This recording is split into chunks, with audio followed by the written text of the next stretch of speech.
Sabres adding to their front office on Friday. Jarmo Kekalainen is now the Sabres' senior advisor to general manager Kevin Adams, former Blue Jackets general manager, longtime Blue Jackets general manager, now working in the Sabres organization. Paul has more details. We'll talk with him later on this morning. Check it out at WGR550.com. The NBA Finals is set, as is the Stanley Cup Finals. On Wednesday, you've got Game 1 between the Panthers and the Oilers. Thursday will be Game 1 this week between the Thunder and the Pacers. Indiana eliminating the Knicks over the weekend, winning in Game 6 on home court. That'll be at 8:30 on Thursday night. In the NFL, there's a report in Pittsburgh. There is a contract on the table. The Steelers have offered to defensive end TJ Watt, who was not at OTAs last week and is looking for a new deal. Also, Von Miller confirmed over the weekend that he is definitely playing in 2025. He does not have a team, though, at this point in time. That's your Paddock Chevrolet Sports Update. Paddock Chevrolet celebrating 90 years of being your hometown dealership.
Hey, everybody. Happy Monday. Jeremy and Joe, I'm back from vacation.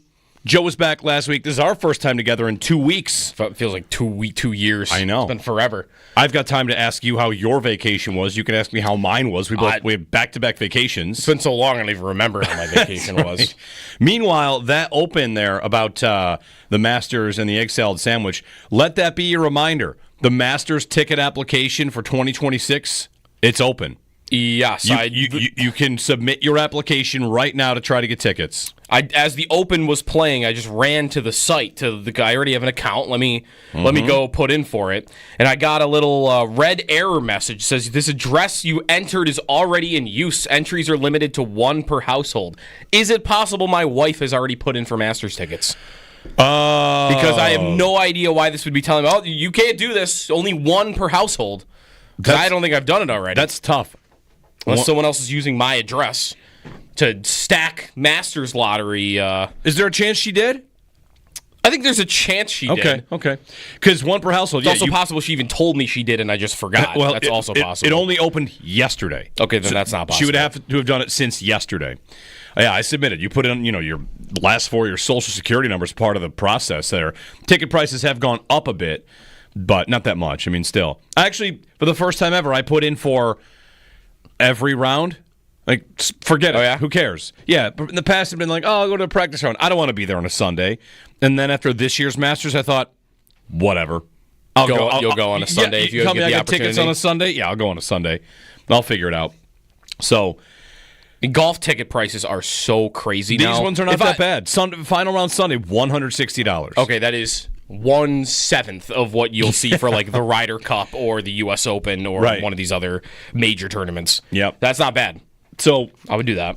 Go ahead and get your applications in if you want to do that. We're hanging out here on a Monday. Summer arrives this week. We can actually call this the summer pregame show. We tried to do that about a month and a half ago. And then it got cold for the entire month of May and rained for most of spring. Yeah, Patrick Hammer had a tweet over the weekend that it was, what was this on Saturday? It was 48 degrees. Mm-hmm. Saturday was 48 degrees. The last day of winter was 30 degrees warmer. It was 76 degrees on March 19th. We got a preview on March 19th. It was 76, and then it didn't touch that for 2 months. Brutal. Except this week it's going to. Yes. It's going to be 80. It's going to be 83 on Wednesday, and might get some rain later in the week. But there's even some it being warm. There's some talk of 90s in parts of this area. Yeah. This week. Yeah. Cool. Saturday, 48. I knew that it was 48 because I was out on a T-ball field in 40 degrees and rain on Friday and Saturday. Yeah. It was tough. Right. How often have you been outside in shorts and a T-shirt this year? Not much. Anybody? Not much. Like twice? Yesterday, we went to the Pride Parade. Yesterday, it was shorts and hoodie. Okay. It's very much got fall vibes the last week, and the difference between this fall and actual fall, you've had a summer, and you might be okay with the idea of like, oh, sure, a change of seasons, and football's on TV, and there's things to do as opposed to this spring, which has just been a mess. Yeah. So anyway. So we're back. Gang's all here, and you can hang out with us. I've got one quick question. Maybe you guys can tell me what's going on a little bit. When I left, things were normal. Now that I'm back, I'm seeing the YouTube chat has experience points and rankings and things. Yes. What happened that on the YouTube page for the show, if you're streaming online, thanks for being there. Join us on YouTube if you want. You can watch it on your smart TV or any internet streaming device. Are there rankings? Yeah, there's a leaderboard now. There's a leaderboard. There's a leaderboard now. There's a daily champion, I think. Yes, we've got a. Are you crowning this, or is this some algorithm? No, this is an algorithm on YouTube. Okay. We're in early beta testing because we got selected to be in whatever sort of testing phase. Sure. You know what this this actually feels like? It feels like it's the next stage of Around the Horn, which has been canceled. Yeah. You're getting points for commenting. That's what I want Owen to be able to do. I wish I could. It'd be awesome. It's just it's if you send a message in chat, you get. I think you're capped at like 75 points an hour, but it's basically just a leaderboard if it was in our chat. I was going to say, it's not really much of an algorithm, I think. Yeah. Like, it's just, you get 25 points per comment, and you can only get, what is it per hour? 75? Okay, so it's come back every hour, comment 3 times, you bank your 75. So your max for the day, of course, is then, it's what? It's... Well, it's too early for math, Joe. 607 math.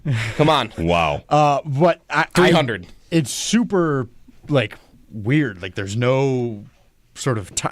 nobody can figure it out. It's been sort of a bullpen story. Like, how are we getting these points? Who's getting why? Who's leading why? It's all very exciting. Will there be different? Come check it out. Will there be different icons? Will people be able to, put their own? All right, interesting. I like the potential here. Oh, there's potential. I got stuff's cooking up. I got stuff cooking. We're gonna get there. All right, good. Well, good morning. 803-0550. Paul Hamilton at 7:00 on the Sabres hire of Jarmo Kekalainen, which happened on Friday, right? Yeah. And what time on Friday? Were you still here? No, it was after we were gone. It was during the Extra Point show, I believe. All right. It happened. So this is our first chance, both of us, to really kick around this idea on the air here of Jarmo Kekalainen, which is, as a hiring, should I have the official title here? I probably should get this. Senior advisor. Senior advisor, okay. Yep. So they've hired a senior advisor and a special assistant. Basically, Kevin Adams with Jarmo Kekalainen and Eric Stahl has other bodies, other minds to discuss things about how they're going to do whatever, everything they do with the team, how they're going to move forward, their sounding boards, or they give feedback, or they make decisions. They can be part of a group think more idea. And I think that's good. Without going any further, more minds, more people that have knowledge of the game being in there is probably good, right? That's an easy one. The question from there is, will it be any different? Will anything really provably be different, and could anybody have expected anything better than what they did, realistically? I don't think you could have. I mean, they tried. It sounded like they tried, right? It sounded like they tried. They wanted to talk to Lou Lamoriello. Maybe they did talk to these guys, but they couldn't get them to do the job. Lou Lamoriello, Ken Holland, whoever else they might have talked to. Ken Holland, who took a GM job. Right. So probably wasn't ever going to consider a job where he's just an advisor. You're not in the ball game with a guy like that if he's thinking he can get a job like that. Yeah. Maybe Lamoriello, you thought you could get in it because he's 84 or whatever he is, and probably thinking he can't get another GM job, but that he came here for his Nexus interview, and then that was it. this was better than I thought they would have been able to do for this role. And there could be influence on how Kevyn Adams does his job from this individual. I mean, some of the criticisms of Adams over the years about maybe being too tied up in players that want to be here as a mentality to run the organization, and a little bit too patient at times over the years. Kekalainen, if you look at his resume as a GM in a market in Columbus that would also very often find themselves on no trade lists and not really be anything of a hockey destination, was pretty aggressive around that.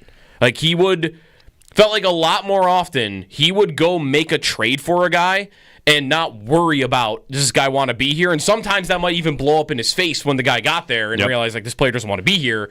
But you look at the list of players he brought in while he was in Columbus. He traded for Panarin. He traded for Matt Duchene in the middle of a season, and Duchene didn't want to be there long term. So even though the guy plays 2 months for you and you trade multiple assets to get him, the willingness to do that, I almost respect. Yep. He got Johnny Gaudreau to come there in free agency, which still blows my mind that happened.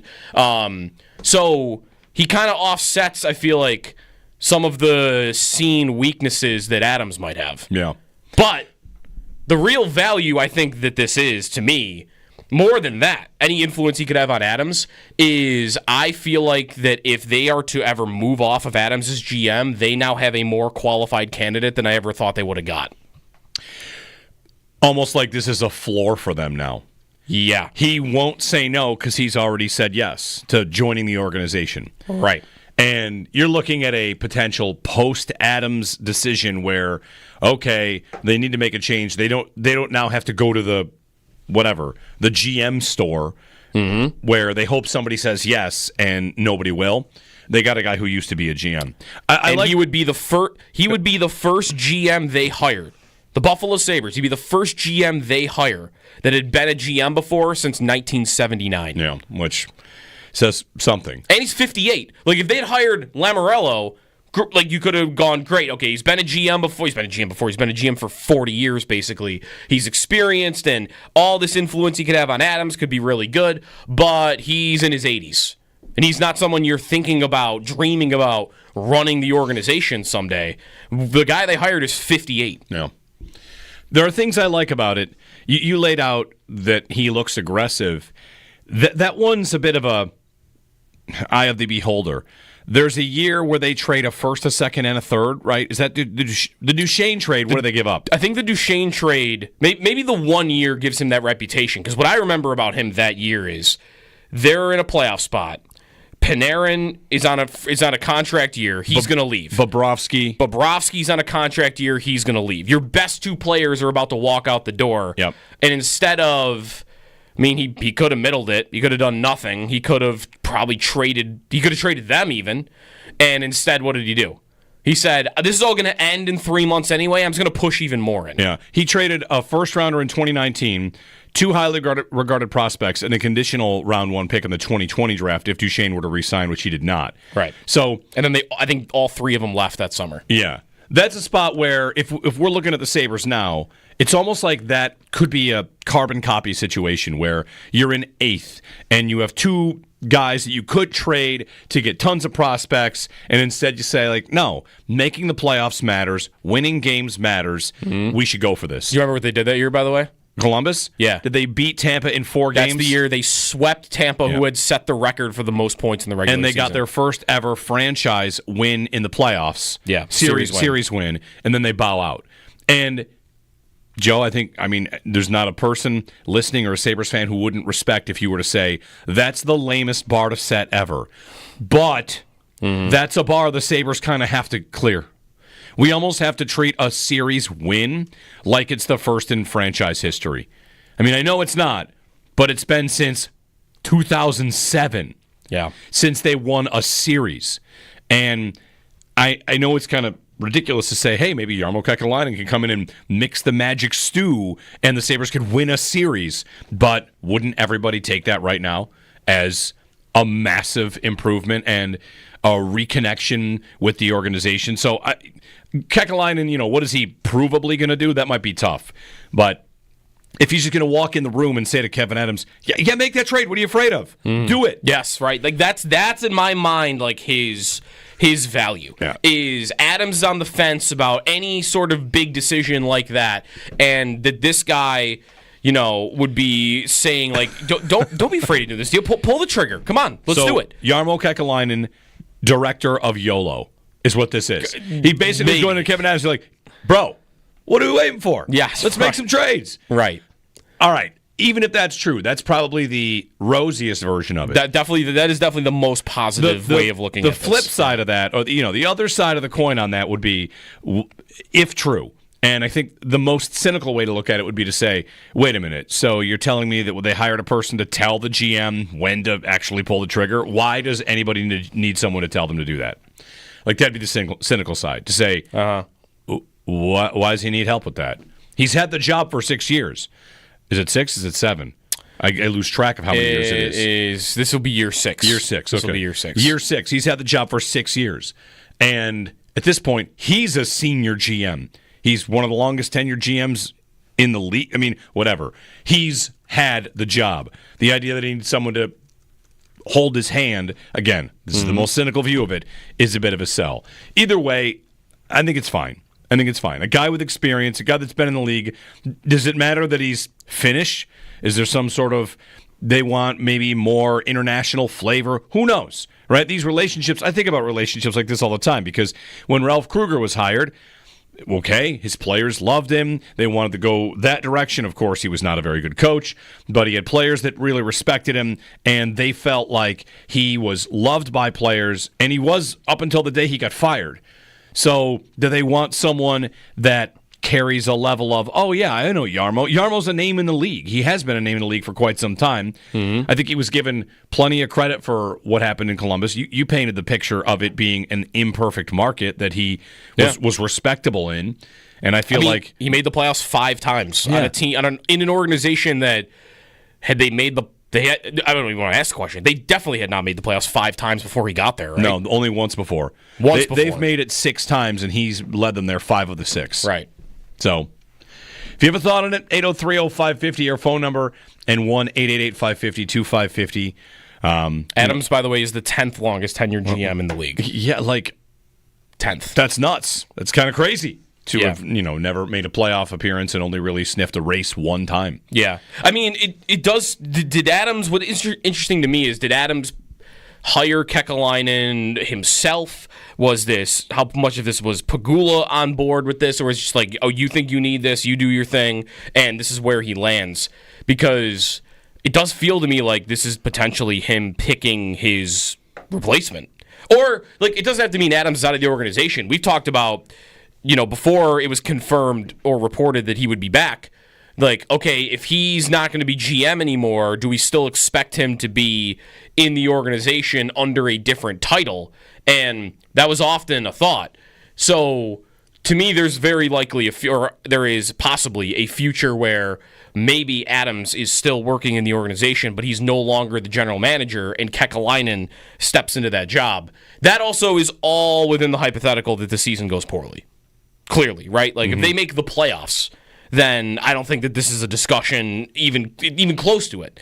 If they miss by a little bit, I think this isn't probably much of a discussion either. But if they start slow, I think Kekalainen just changes the Adams conversation because of his mere presence. I think it's not as easy to jump all in 2 feet in to a discussion about, all right, come on, change the GM and let's go get blank. Because there's always been this, I think, worry of, okay, what? They're gonna fire Kevin Adams. They're gonna hire Adam Mayer of the Academy of Hockey at Harbor Center. What are they gonna do? Yeah. They're gonna promote some guy that played for the Sabres from within, or they're gonna do, something else that wouldn't rate on a league-wide scale. Versus now, I think if you want to talk about if this is if the season starts off slow again, all right, let's fire up the gears on the Adams conversation. Now I think it's different because as you mentioned earlier, that floor today is, I think, a lot higher than it felt a month ago for the GM conversation in general.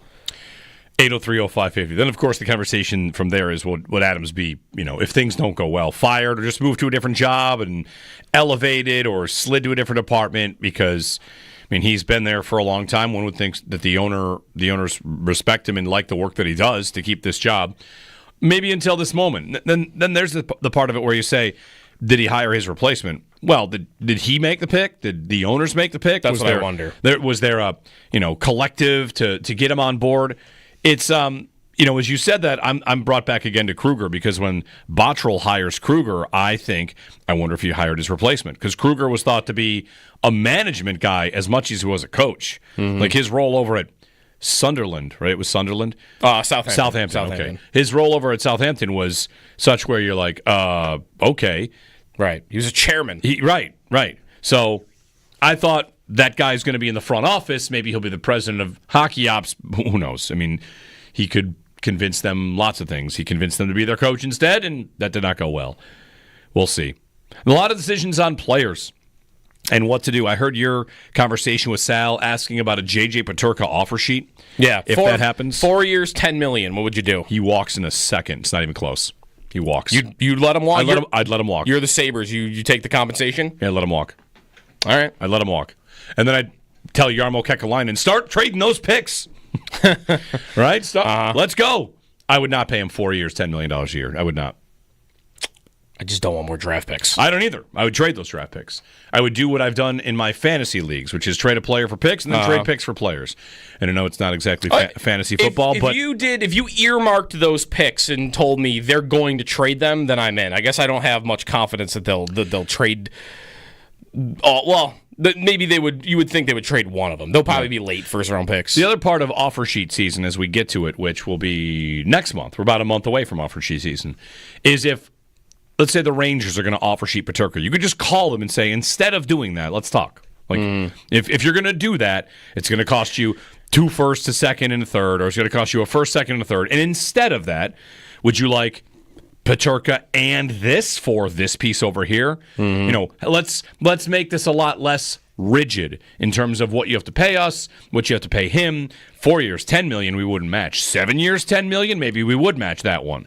4 years, 10, he's getting to unrestricted free agency as soon as possible, and even the team that signs him doesn't want to sign that. So I also don't think he's a $10 million player, but that's part of it. No, he's not. But a team would be. It's scary. This is how you would get him. You would get the Sabres to say no. Yep. Like, no, we're good. We'll let him walk, because and that's. I wonder what they sound like on that. If there are teams interested in him and they think the Sabres are vulnerable, then wouldn't they be calling Adams first? Wouldn't they be saying, "Hey, we like this player. You better talk to us. If you don't talk to us, we'll go around you. We'll do an offer sheet. We'll dare you to sign him. If you don't want that to happen," it sounded like Adams at the trade deadline maybe was less willing to have conversations about him, which, makes sense. He's a very good player. He's 23 years old. Mm-hmm. You should want a guy like that long term, but if those teams get impatient and say, we keep trying to talk to you about this player, we'll do it. Don't ignore us like we put us on do not disturb, like we're not going to offer sheet him. And then that comes down to whether the player wants to be offer sheeted. Because if he doesn't want to sign a 7-year contract here right now, and he signs a 7-year contract with somewhere else, he's risking the Sabres not having his rights. That's right. On a long-term deal. I guess what you might say is, hey, Rangers, before you offer sheet him, would you like Bo Byram too? Right, you'd have to give them a call back, maybe they did. Let's talk about a trade. 803-0550 and 1-888-552-550. Jeremy and Joe, back for the first time since, look on the calendar here. What was happening in the sports world the last time the Bills were going to OTAs, right? We were back together on the 16th. The 16th? Yeah, May 16th. We had OTAs. Listen, there's one thing I will say about OTAs, and maybe we'll get into this later. As someone who does this job, or if you're in the media, you know what OTAs are. Everyone's looking for good things and bad things. When you take vacation and you unplug, and then the first thing you see is, look at the size of Keon Coleman, you're like, holy cow, OTA content is out of control. Keon Coleman looks, I guess, a little different in a picture, or it's not even just the Bills. It's, wow, this tall receiver looks really tall. Like that's the kind of content you're getting from OTA seasons. So. That was Chase Claypool last year. No one could believe how big he looked. Hey, and he did. He definitely that's right. did. I'm guilty of it. I go to these. I watched Jason Peters catch a seam pass at rookie camp once and thought he's going to be a Pro Bowl tight end. Well, we did have 2 negative stories at this OTAs that I don't think are normal. Your new free agent signing being hurt and somebody not being there because of probably contract stuff. That's right. That was one of my last days last week, was learning about all that. All right, we'll get a break in. Stat of the day, we got some crazy good Scottie Scheffler stats. Scheffler stat of the day, among other things. Paul Hamilton at 7 to break down the Jarmo Kekalainen edition. Plenty more to get to. I got to tell you about my vacation, if you'll indulge me. We'll do that. Jeremy's going to talk about golf? Yeah, not just that. But I also want to talk about being in Boston while this Diggs stuff happens. Oh, there's a take on Diggs this morning. A take or a question about, well, we'll get to it. Yeah. Listen, I was at ground zero of the Diggs in Patriots country listening to 98.5 as they talk about him. And it was kind of fun. I enjoyed it, listening to it. So we'll dig into that, because I do think there's an angle for Bills fans to talk about Diggs in this way, in terms of whatever's going to happen there after it's not just the video on the boat, it's a pink substance and blah, blah, blah. So yes, we talked all about pink cocaine last week. Okay. Well, so a caller to 98.5, the Sports Hub in Boston, suggested it was Himalayan sea salt. So that's just to give you a little primer on what I was listening to in Boston this week. 803-0550, our phone number. Give us a ring on anything on the Sabres and how that's all going. Congratulations to Josh Allen and Haley on their wedding. Mm-hmm. They got married this weekend, and lots of Bills players presumably there. I didn't see that many pictures, but did see some. Larry David. There. I never got to when we did wedding idea of the day leading up to my wedding. I never had on there just invite Larry David. It might have worked. Yeah. It might have worked. Jeremy and Joe, give us a ring, 803-0550. Happy Monday. Welcome to summer on WGR.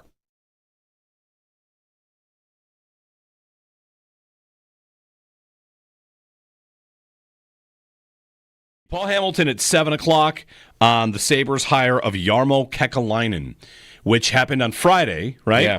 And what time on Friday? Were you still here? No, it was after we were gone. It was during the Extra Point show, I believe. All right. It happened. So this is our first chance, both of us, to really kick around this idea on the air here of Jarmo Kekalainen, which is, as a hiring, should I have the official title here? I probably should get this. Senior advisor, okay. Yep.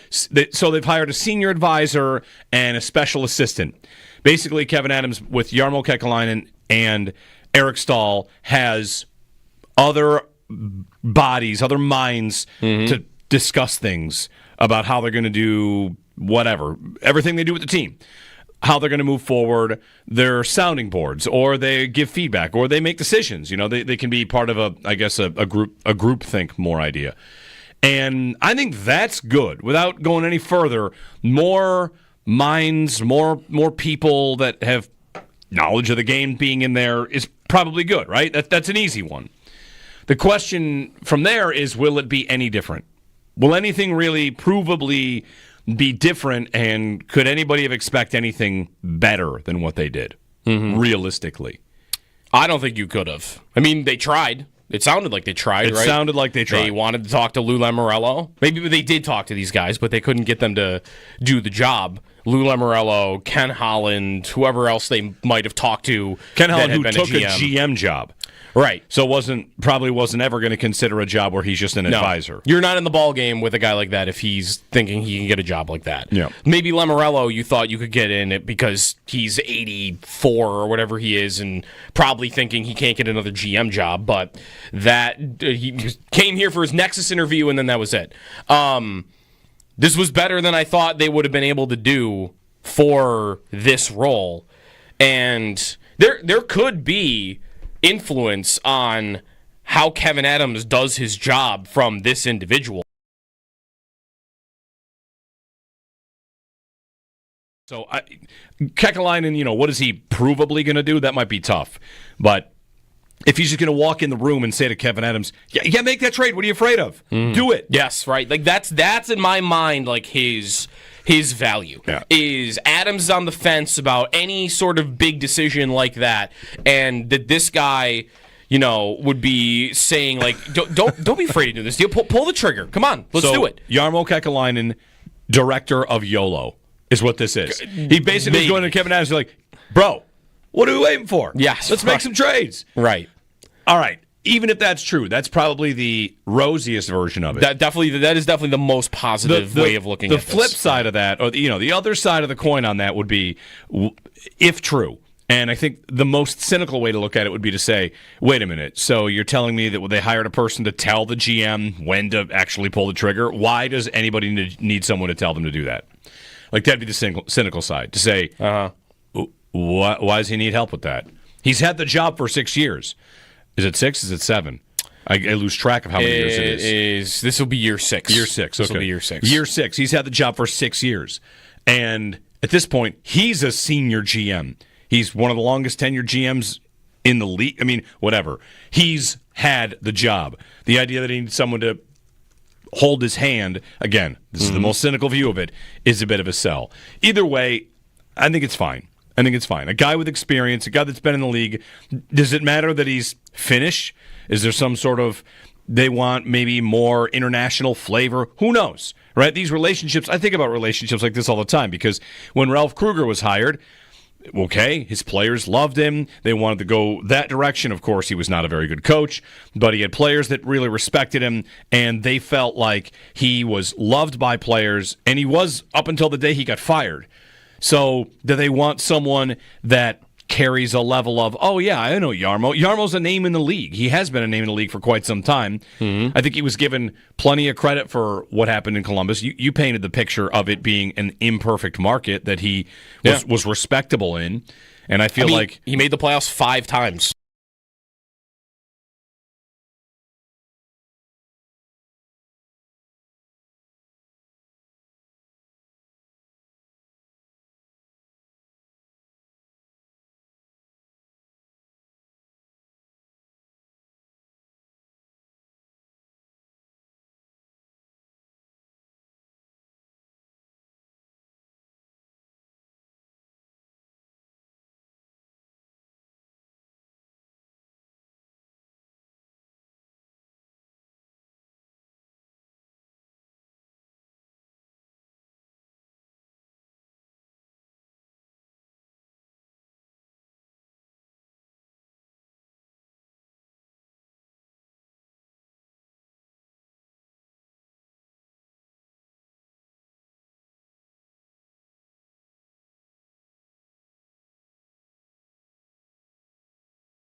Sabres find their man to be senior advisor. Jarmo Kekalainen, former Blue Jackets and longtime Blue Jackets GM, is now working in that role with Kevin Adams in the Sabres front office. To football, there's a contract on the table for TJ Watt. He was not at OTAs last week for the Steelers and is looking for a new deal. Contract on the table, though, could just mean that they're lowballing him and he's not coming in. Elsewhere in the NBA Finals, we have that set. The Pacers winning over the weekend over the Knicks to advance. It'll be Oklahoma City and Indiana starting Thursday at 8:30. Wednesday night is the start of the Stanley Cup Final. Scottie Scheffler wins the Memorial Tournament. That is 3 of his last 4 tournaments that he has won. He was also the defending champion at the Memorial, so has now won that tournament 2 years in a row. Those are your Paddock Chevrolet sports headlines. Paddock Chevrolet celebrating 90 years of being your hometown dealership.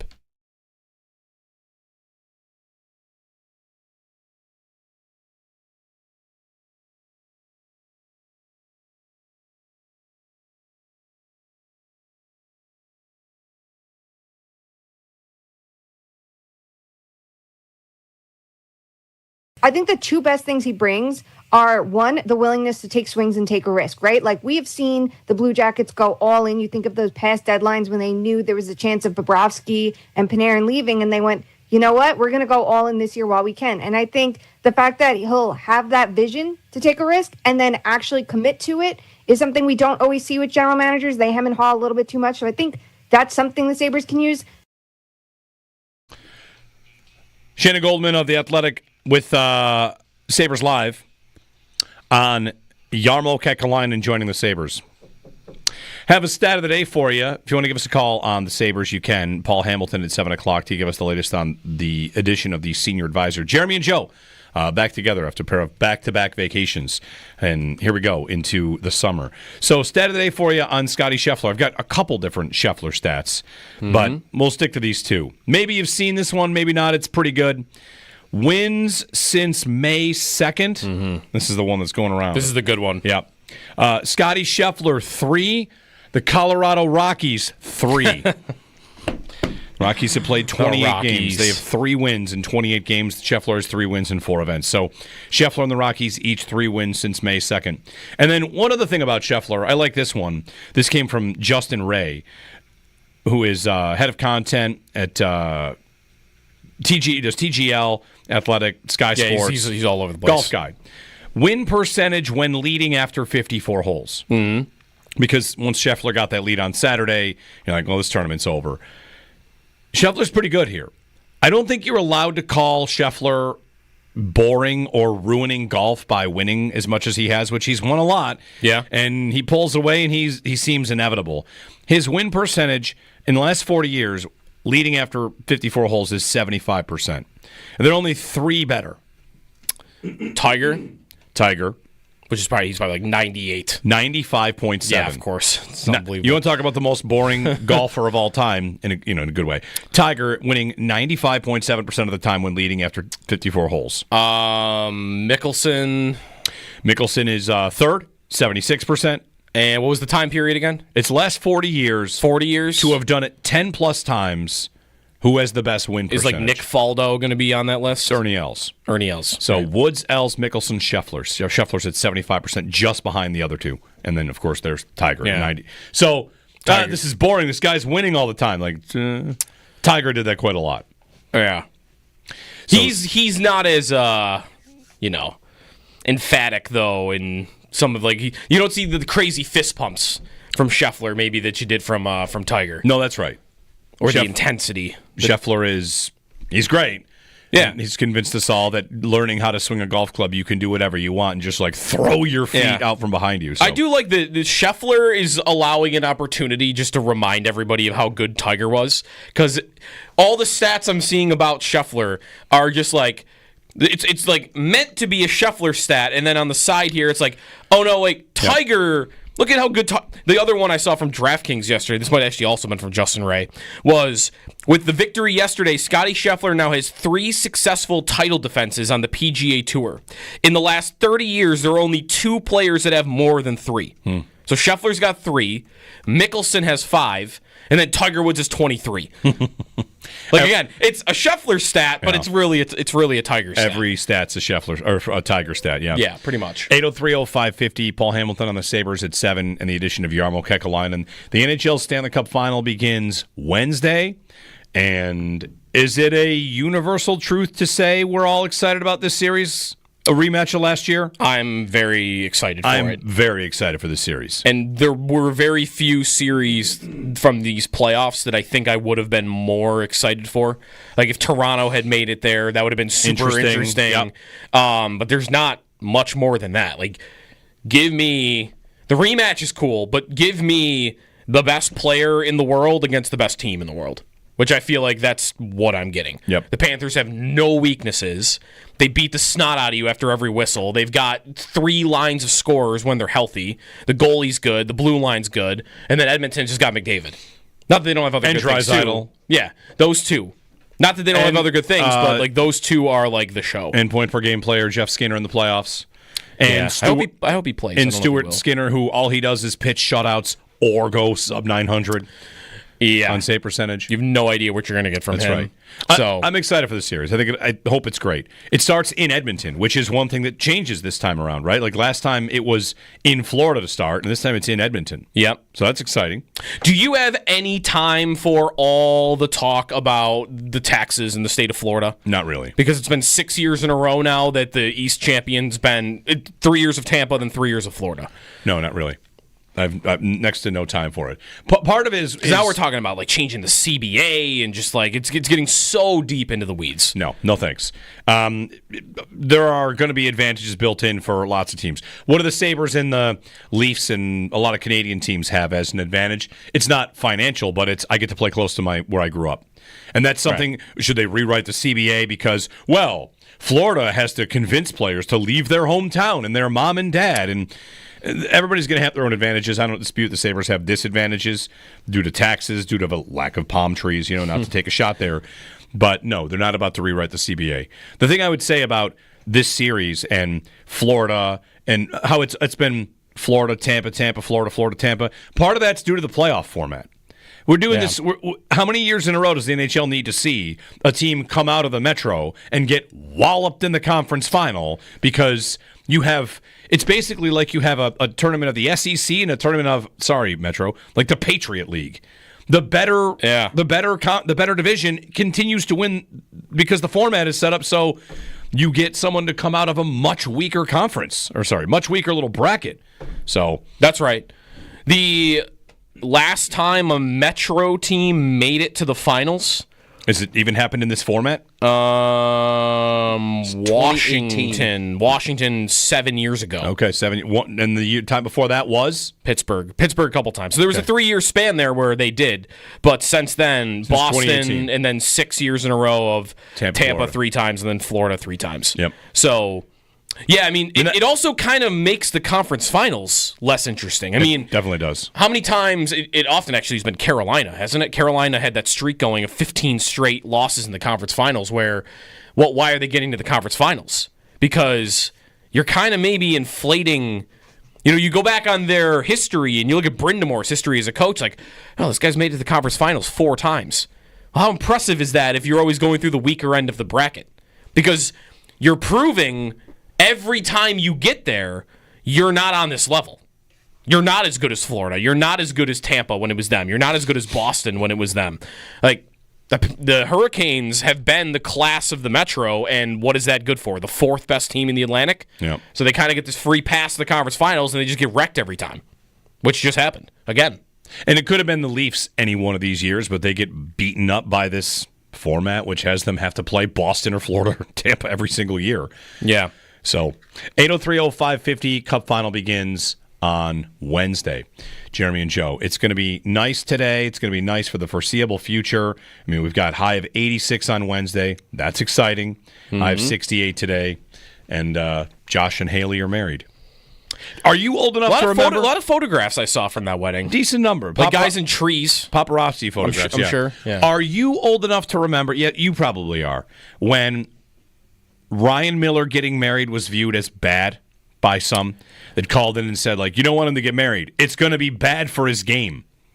That was a take. I don't remember that the existed take. at the time. I remember him getting married to Noreen DeWolf, that was the actress, but I don't remember it. Maybe it was right after he got married. He had a down year, and people thought it was because he got married. Uh-huh. I just remember at some point there being a small pocket of marriage takes. I remember the take of he was going to want to leave for Southern California because he had married an actress, but I don't remember that one. And then I'm sure he bounced back like right after that and then went away. Yeah, pretty much. And also, the Southern California thing ended up being correct eventually. But he did sign, he played for years in Vancouver before that ended up happening. Right. It's not like he ran straight to... There was a time where, was it when they were both going through contracts, was Miller's going to go to Southern California and Vanek's going to go to Minnesota. Right. Like, eventually, and they did end up both getting to those places. I mean, technically, Vanek went almost everywhere at some point, That's right? true, yeah. 803-0550. All right, when we return, I've got to tell you something I've been very wrong about for a very long time.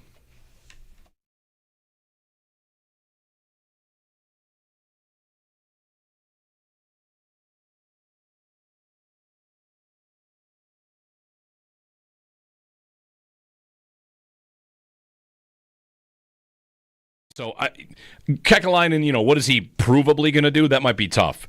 But if he's just going to walk in the room and say to Kevin Adams, yeah, make that trade. What are you afraid of? Do it. Yes, right. Like that's in my mind like his value. Yeah. Is Adams on the fence about any sort of big decision like that, and that this guy, would be saying like, don't be afraid to do this deal. Pull the trigger. Come on, let's do it. Jarmo Kekalainen, director of YOLO, is what this is. He basically is going to Kevin Adams and like, bro, what are we waiting for? Yes, let's make some trades. Right.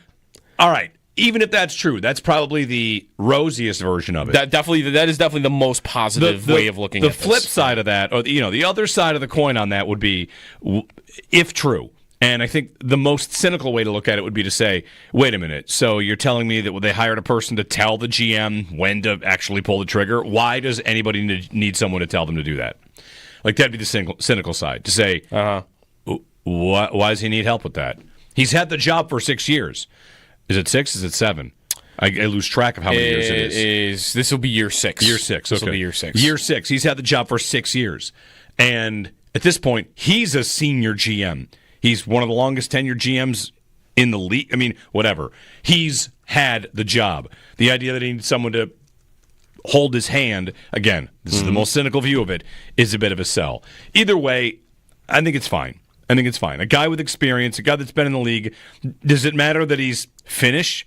Is there some sort of, they want maybe more international flavor? Who knows, right? These relationships, I think about relationships like this all the time, because when Ralph Kruger was hired, okay, his players loved him. They wanted to go that direction. Of course, he was not a very good coach, but he had players that really respected him, and they felt like he was loved by players, and he was up until the day he got fired. So do they want someone that carries a level of, oh, yeah, I know Jarmo. Jarmo's a name in the league. He has been a name in the league for quite some time. I think he was given plenty of credit for what happened in Columbus. You painted the picture of it being an imperfect market that he was respectable in. And I feel like he made the playoffs 5 times.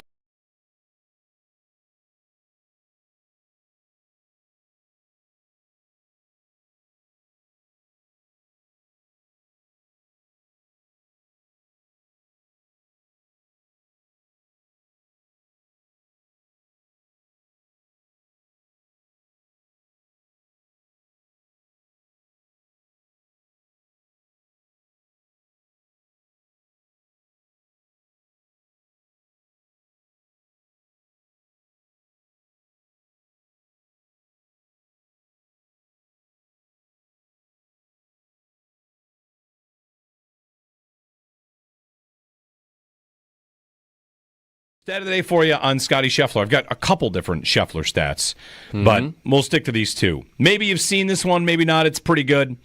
Wins since May 2nd. This is the one that's going around. This is the good one. Yep. Scottie Scheffler, 3. The Colorado Rockies, 3. Rockies have played 28 games. They have 3 wins in 28 games. Scheffler has 3 wins in 4 events. So Scheffler and the Rockies each 3 wins since May 2nd. And then one other thing about Scheffler, I like this one. This came from Justin Ray, who is head of content at TGL, Athletic, Sky Sports. He's all over the place. Golf Guide. Win percentage when leading after 54 holes. Because once Scheffler got that lead on Saturday, you're like, well, this tournament's over. Scheffler's pretty good here. I don't think you're allowed to call Scheffler boring or ruining golf by winning as much as he has, which he's won a lot. Yeah. And he pulls away, and he seems inevitable. His win percentage in the last 40 years, leading after 54 holes, is 75%. And there are only 3 better. Tiger. Which is He's probably like 98. 95.7. Yeah, of course. It's unbelievable. You want to talk about the most boring golfer of all time in a good way. Tiger winning 95.7% of the time when leading after 54 holes. Mickelson is third, 76%. And what was the time period again? It's last 40 years. 40 years? To have done it 10 plus times. Who has the best win percentage? Is like Nick Faldo going to be on that list? Ernie Els. So right. Woods, Els, Mickelson, Scheffler. Scheffler's at 75%, just behind the other 2. And then, of course, there's Tiger at 90. So this is boring. This guy's winning all the time. Like Tiger did that quite a lot. Yeah. So, he's not as emphatic though, and some of you don't see the crazy fist pumps from Scheffler maybe that you did from Tiger. No, that's right.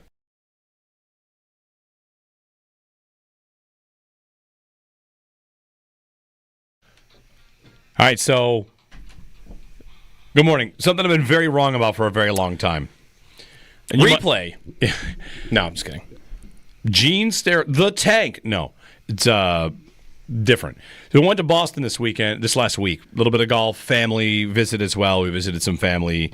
We did a bunch of stuff. I've been saying for a long time I thought Boston was overrated, and I didn't really like Boston. I've been saying it for a long time. Yeah. Oh, man. I've only been there once, but I loved it there. Well, I hadn't been in probably 10 years, maybe more. Mm-hmm. And as much as I love to hate the Patriots and the Bruins and the Celtics and anything Boston and all their fans and everything associated with them, the city is pretty great. Yeah. Where in the city specifically? We did a bunch of stuff. We did the duck boat tour, which was a lot of fun. Cool. Kids loved that. Go through the city, learn the history. The bus becomes a boat, goes in the Charles River. Sure, they love that. That's super cool. Yeah, did that. Saw a lot of just enjoyed it. Enjoyed it a lot. Great food, great everything, great culture. The food really was. When I went last year, we stayed in the North End, and we basically didn't really leave the North End, and that was one of the coolest neighborhoods in any city I've ever been. Yeah. Super awesome. We were there on Memorial Day, so there's one place where they had 37,000 flags for the soldiers over the course of all the wars that had been from Massachusetts that had died in battle. Just a great day to be there on Memorial Day. So that's the day we took the tour too. So yeah, I've been wrong about Boston for a long time. Here's where a lot of people are like, really? You thought Boston was lame? I mean, Patriots. And one of those things where I refuse to admit anything was good. But then listening to them talk about the Patriots, I was restored because they're having all the same infighting that a middling team has. And get Drake may some help, and who's the GM, and do they know how to scout talent? Really, what you need to do is just have, anytime you were walking around this place is awesome, just someone on a phone ready to play the clip of the NBC Sports Boston after the Bills-Patriots game. Right, through the in Hurricane 2021. Game. Yeah. So licking the dog poop. I enjoyed that clip. It was great. It's a beautiful spot. And that's all. Did you do a ghost tour? No. We didn't do that much in the city. We did a bunch with, family, and I did some golf. How about this? There's a place there called Granite Links, which is a driving range slash golf course that's up on a very big hill.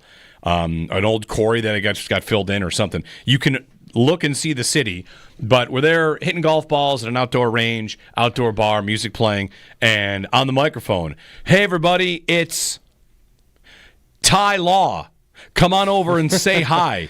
Yeah. Ty Law, former Patriots great, Hall of Famer, he's got his own vodka now, and there at the place, it's Ty Law. Come say hi. So you said hi to Ty Law. I said hi to Ty Law.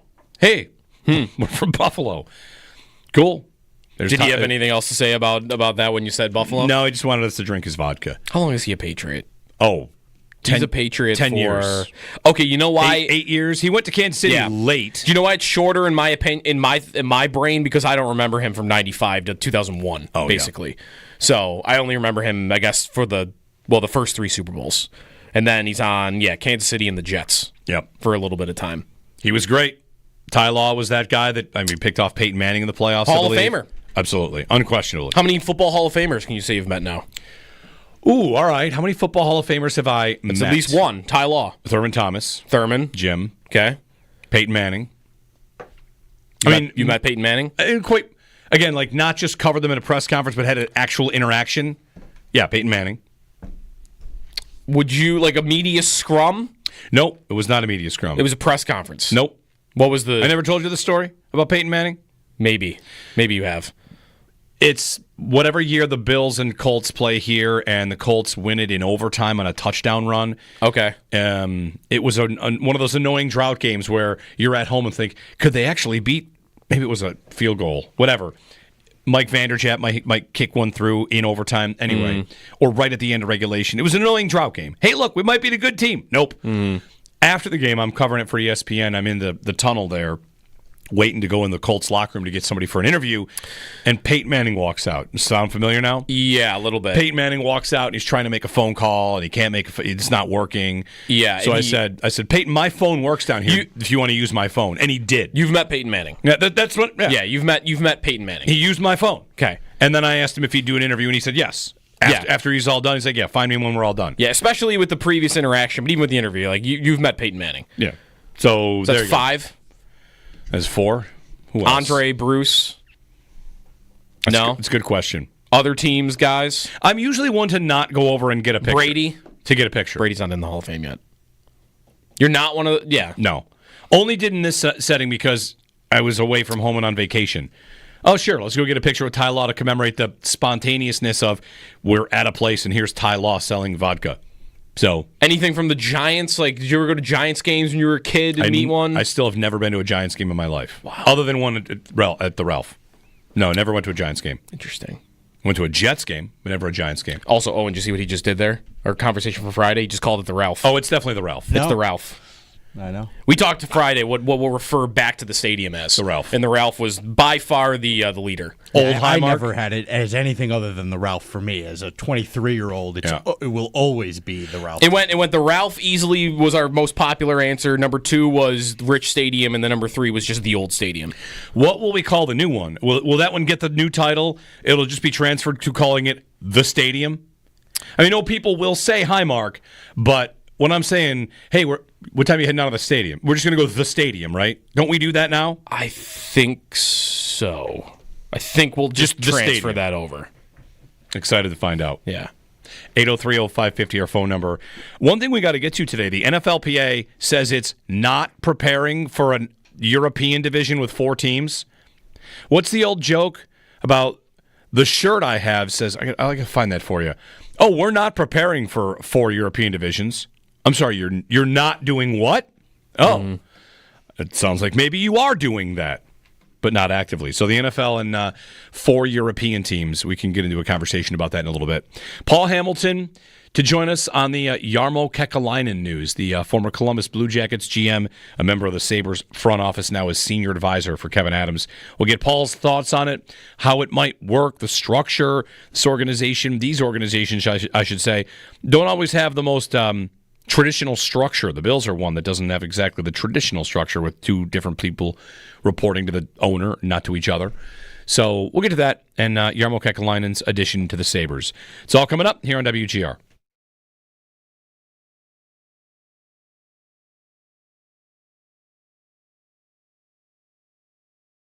The thing I would say about this series and Florida and how it's been Florida, Tampa, Tampa, Florida, Florida, Tampa, part of that's due to the playoff format. We're doing this.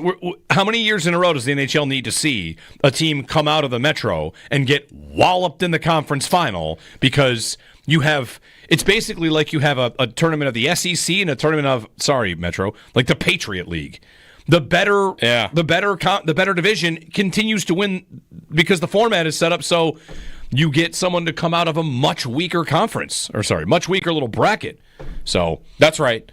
The last time a Metro team made it to the finals, has it even happened in this format?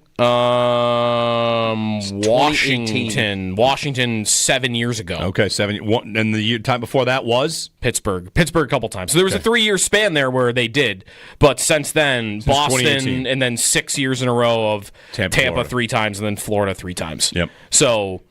Yeah, I mean, it also kind of makes the conference finals less interesting. I mean, it definitely does. How many times, it often actually has been Carolina, hasn't it? Carolina had that streak going of 15 straight losses in the conference finals where, why are they getting to the conference finals? Because you're kind of maybe inflating, you go back on their history and you look at Brindamore's history as a coach, like, oh, this guy's made it to the conference finals 4 times. Well, how impressive is that if you're always going through the weaker end of the bracket? Because you're proving every time you get there, you're not on this level. You're not as good as Florida. You're not as good as Tampa when it was them. You're not as good as Boston when it was them. Like, the Hurricanes have been the class of the Metro, and what is that good for? The 4th best team in the Atlantic? Yeah. So they kind of get this free pass to the conference finals, and they just get wrecked every time, which just happened again. And it could have been the Leafs any one of these years, but they get beaten up by this format, which has them have to play Boston or Florida or Tampa every single year.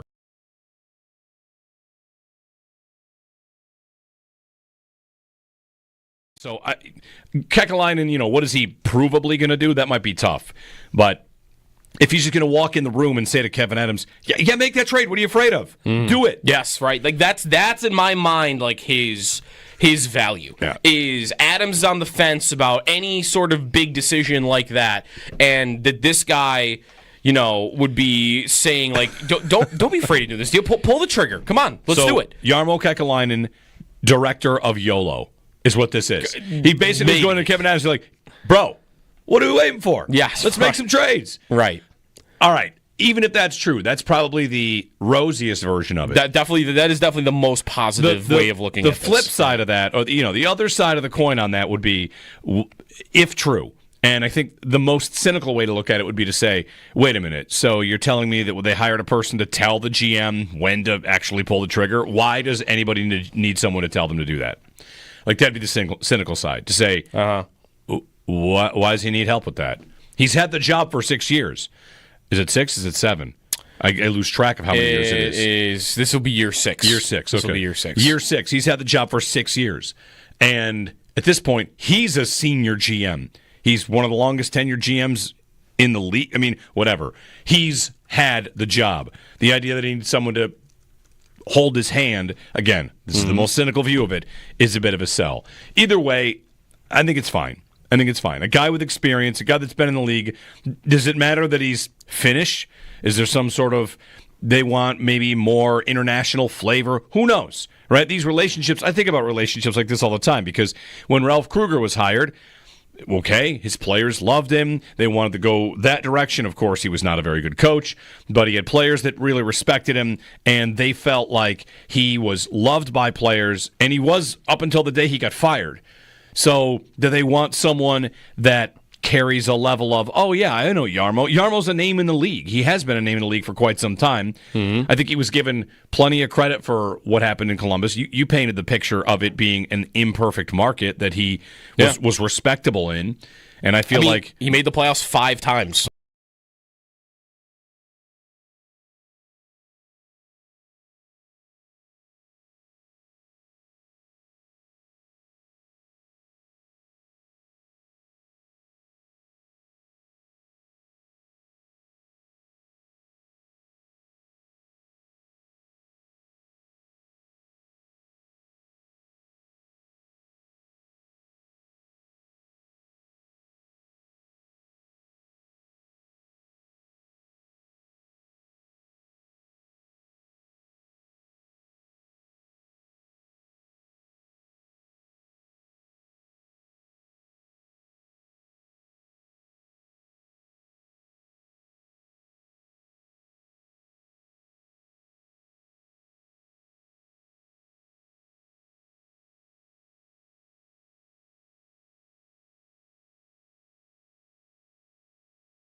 Sabres adding to their front office on Friday. Jarmo Kekalainen is now the team's senior advisor, longtime GM in Columbus. We'll talk more about it with Paul Hamilton coming up next. The Stanley Cup Final begins this week on Wednesday. The rematch between Florida and Edmonton. We'll carry it live here on WGR. You can listen to the whole series here on WGR in coverage of the Stanley Cup Final presented by Fiegel, Carr & Joyce, your border attorneys. Brought to you in part by Window Nation, the perfect fit for your home and wallet. The NBA Finals will begin on Thursday after the Pacers eliminate the Knicks in the Eastern Conference Final over the weekend. Pacers and Thunder in the NBA Finals.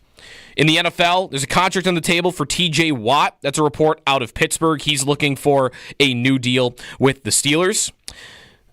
In golf, Scottie Scheffler wins the Memorial Tournament yesterday. That is back-to-back wins at that tournament for him, and he's now won 3 of his last 4 tournaments in general. And at the French Open, Jessie Pegula is in her match right now. Third-ranked Jessie Pegula is tied 1 game apiece with Lois Beausoin. That's in round 4. She's up 30-15 in the third game. That's your Paddock Chevrolet Sports Update. Paddock Chevrolet celebrating 90 years of being your hometown dealership.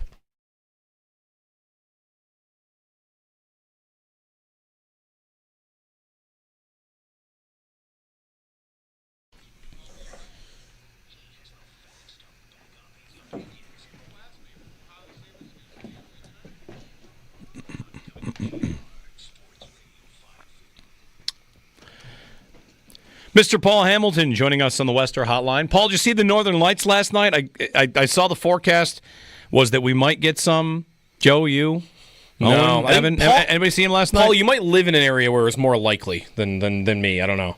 Yeah, maybe. I didn't know there was a possibility yesterday. Have you seen him before? I have not. All right. I remember last summer we saw him a little bit. Last summer, though, it was a thing where you could barely see him until you put your phone up to it, and then in your phone you could see them clearly, and it almost felt like it was fake. Yeah. But you could see a little bit last year. Anyway, good morning, Paul. How are you? I'm well. How are you? I'm good. Back from vacation, refreshed, ready for this Stanley Cup Final between Edmonton and Florida. I mean, before we get to the Sabres, I think it's good for the league. This series last year was great and had an incredible storyline, and for that to come back again, I think it's a win for the NHL this series. Yeah, I'm hoping we get a good. I mean, I thought Dallas and Edmonton was going to be a good series, and it turned out not to be. And we wound up with only 5 games, and it wasn't all that great. And so I'm hoping, I have a lot of hope that this is going to be a great series, go to 7 games, and, maybe replace what I thought we were going to get with Dallas and Edmonton. do you have a thought, Paul, on what transpired at the end there for Peter DeBoer and Jake Ottinger? I'm back from vacation, so I didn't know if you guys talked about this, but I wanted. We hadn't yet. Okay, good. I wanted to make sure because what on earth is Peter DeBoer doing? And not even just there's pulling Ottinger. There's the weird video of them not making any eye contact on the bench. But then I don't know, Paul. How often do you hear a coach talk the way he did about a player when he said that he's right, he said he's lost 6 of 7 games to Edmonton, talking about Ottinger, how many 999 times out of 1,000 a coach is going to, butter that up to be like it's the team and we've lost. There was no we. It was more talking about Ottinger specifically. Yeah, and if that's a thing that you want to bring up and thinking about, well, that's something you're going to talk about before the game. That's your starting goalie. I mean, if that's a thing and you're thinking, well, he's lost 6 of 7, we got to do something else, well, then you would have went to DeSmith to start the game. Not after you started the game, you're in the game, and there's been 2 shots, and they're in your net, and that's your reason for, for pulling. I mean, I kind of get it, but the thing is, too, this isn't just some January game, where, well, you pull the goalie, maybe you get the team fired up, and I understand all that, but at the end of the day, you need to win this hockey game. Who, at the end of the day, gives you the best chance to win the hockey game, even after the 2 goals? And the second goal, yeah, I'd like a big save there. Absolutely. It's the guy breaks in. You want to get a big save out of your goaltender, especially a goaltender who's one of the better goaltenders in the National Hockey League. But again, I'll say it again. I mean, who gives you the best chance to win the hockey game? Even when you come back, and Dallas started to come back. They scored a couple of goals, and they started to come back. And then I'm thinking, well, if Dallas scores again here, they may be sorry they did this because they're not going to go back to him. So it just didn't make any sense. And then the way he talked about it afterwards, and Ottinger spoke for like 10 minutes at locker cleanout, and was He didn't rip into his coach or anything else. He talked about that. He needs to be better, and he wasn't, and he was he was pretty classy in the way he handled it. I know it's still a couple days old, and we'll get on to the Sabres and Kekalainen, but was it one of the all-time great moments in broadcast history to see Ray Ferraro standing right next to him, talking about him? Yeah, that's all-time awkward moments, and what a watch that was when that. But give Ray credit; he did not back down of his comments at all. Yeah. He said what he felt and what he had to say, and I give him a lot of credit for that. That's not an easy thing to do. Yeah. Yep. The other thing quickly on this that was kind of crazy, again, like DeBoer, weirdly how this was handled, is after he calls that timeout, they huddle up, he's giving the fiery speech or whatever, and they all separate. Ottinger starts skating back to the net, and then DeBoer is screaming at him, like, hey, get back here, you're out. Like, it's interesting that he didn't communicate to Ottinger that you had been pulled, or maybe just didn't hear him because it was loud in there. I don't know. But the whole thing is weird. Especially that's your star goalie. He was under contract for 8 years. Like, you're not going to want any type of poisonous relationship with him going forward. And he said he hadn't talked to him yet at all, afterwards. I mean, it's like, you haven't talked to him yet? You might want to. Yeah. You do have a season next year. I don't think they're going to fire you or anything. You might want to get together with them and chat with them. Yeah. So does Jarmo Kekalainen have what it takes to swing a trade for Jake Ottinger because he's going to be so upset? Yeah, I'm just going to. We'll save it for a Let's Get Stupid later today, later this week, later this offseason. Yeah, stupid season's about to begin. Awesome. Right? Why not? All right, Paul. So the addition of Jarmo Kekalainen to the Sabres front office. What's the big picture view here? It's something the Sabres wanted to do. We knew they wanted to add some kind of senior leadership. How do you like Kekalainen as the landing spot? Well, the nice thing, there are a lot of nice things about it. I mean, he did the job for a long time in Columbus. He's done pretty much everything in the front office. He was director of player personnel with Ottawa. He was assistant GM and director of amateur scouting with St. Louis. He also was a general manager in Finland, as well as with Columbus. And he was able to make a big move in a market where you would say, wow. I mean, think back to when Johnny Gaudreau was a free agent. The Columbus Blue Jackets were never, ever mentioned by anybody as being in on that. It was all the big teams. I'm trying to think. I know the Rangers might have been part of it. Philly and New Jersey were in on that too. Right. Yeah. It was those big teams. And then next thing you know, the Columbus Blue Jackets have signed Johnny Gaudreau, and it's like, what? They did? When did that happen? Nobody really knew anything about it. So, he's not afraid to take a big swing, and he's been able to take a big swing when nobody thought he could get it done and get it done. And that's what the Buffalo Sabres need, is to be able to get it done. I mean, I talked about how, Adams wasn't wrong when he was saying this isn't a destination when he was with the palm trees and all that kind of stuff, but it's not a destination because they've gone 14 years in a row without being in the playoffs. Yeah, and part of the problem, Paul, there was the guy that's supposed to sell people to come here isn't supposed to say that out loud. But that's it. He wasn't wrong in the premise of what he was saying. This is a big off season. I mean, I've talked about getting Ekblad as a partner for Owen Power. Well, Ekblad, I'm sure Buffalo isn't number one on his destination list to come here. I mean, it's going to take, some gumption and some maybe figure it out in a way that maybe other teams didn't, type of thing to get a player like that. Or if you're looking at a Sam Bennett or somebody like that. Well, I mean, any name you want to bring up here, none of them probably have Buffalo at the top of the list. Right. So you're going to have to be able to do something that helps get a player here and get that type of thing done, because that, to me, is Adams' weakness. I mean, I know it's difficult. I know you need two people to have a trade partner. I know maybe the guys who you wanted to trade for last summer weren't traded, at least at that point. One of them was traded in the middle of the season. But still, it's your job. It's your job to be able to get that done. So, Paul, with that in mind, do you feel like this is not exactly a preview, but is this an offseason that needs a move like that? You're talking Ekblad or Bennett or a big trade or an aggressive mindset from Kekalainen, whether that's the Pettersson trade idea, something that, the Sabres need a little bit of a push to get over the line. Do you feel like this is an offseason where there could be a move that kind of turns heads, that surprises people because it's a big move from them? Well, that's what, they need to become better defensively, and they need to find a partner for Owen Power. Well, who could help you in both those areas? That's where, the Ekblad idea would come. I mean, he's tough. He's been around. He's a champion. He's a very good player. Are you going to have to overpay? Yeah, sure. But go ahead and overpay. I mean, you have a salary cap that's going to be going up each of the next 3 years. So to me, it's worth it. I think he is perfect for what Owen Power needs.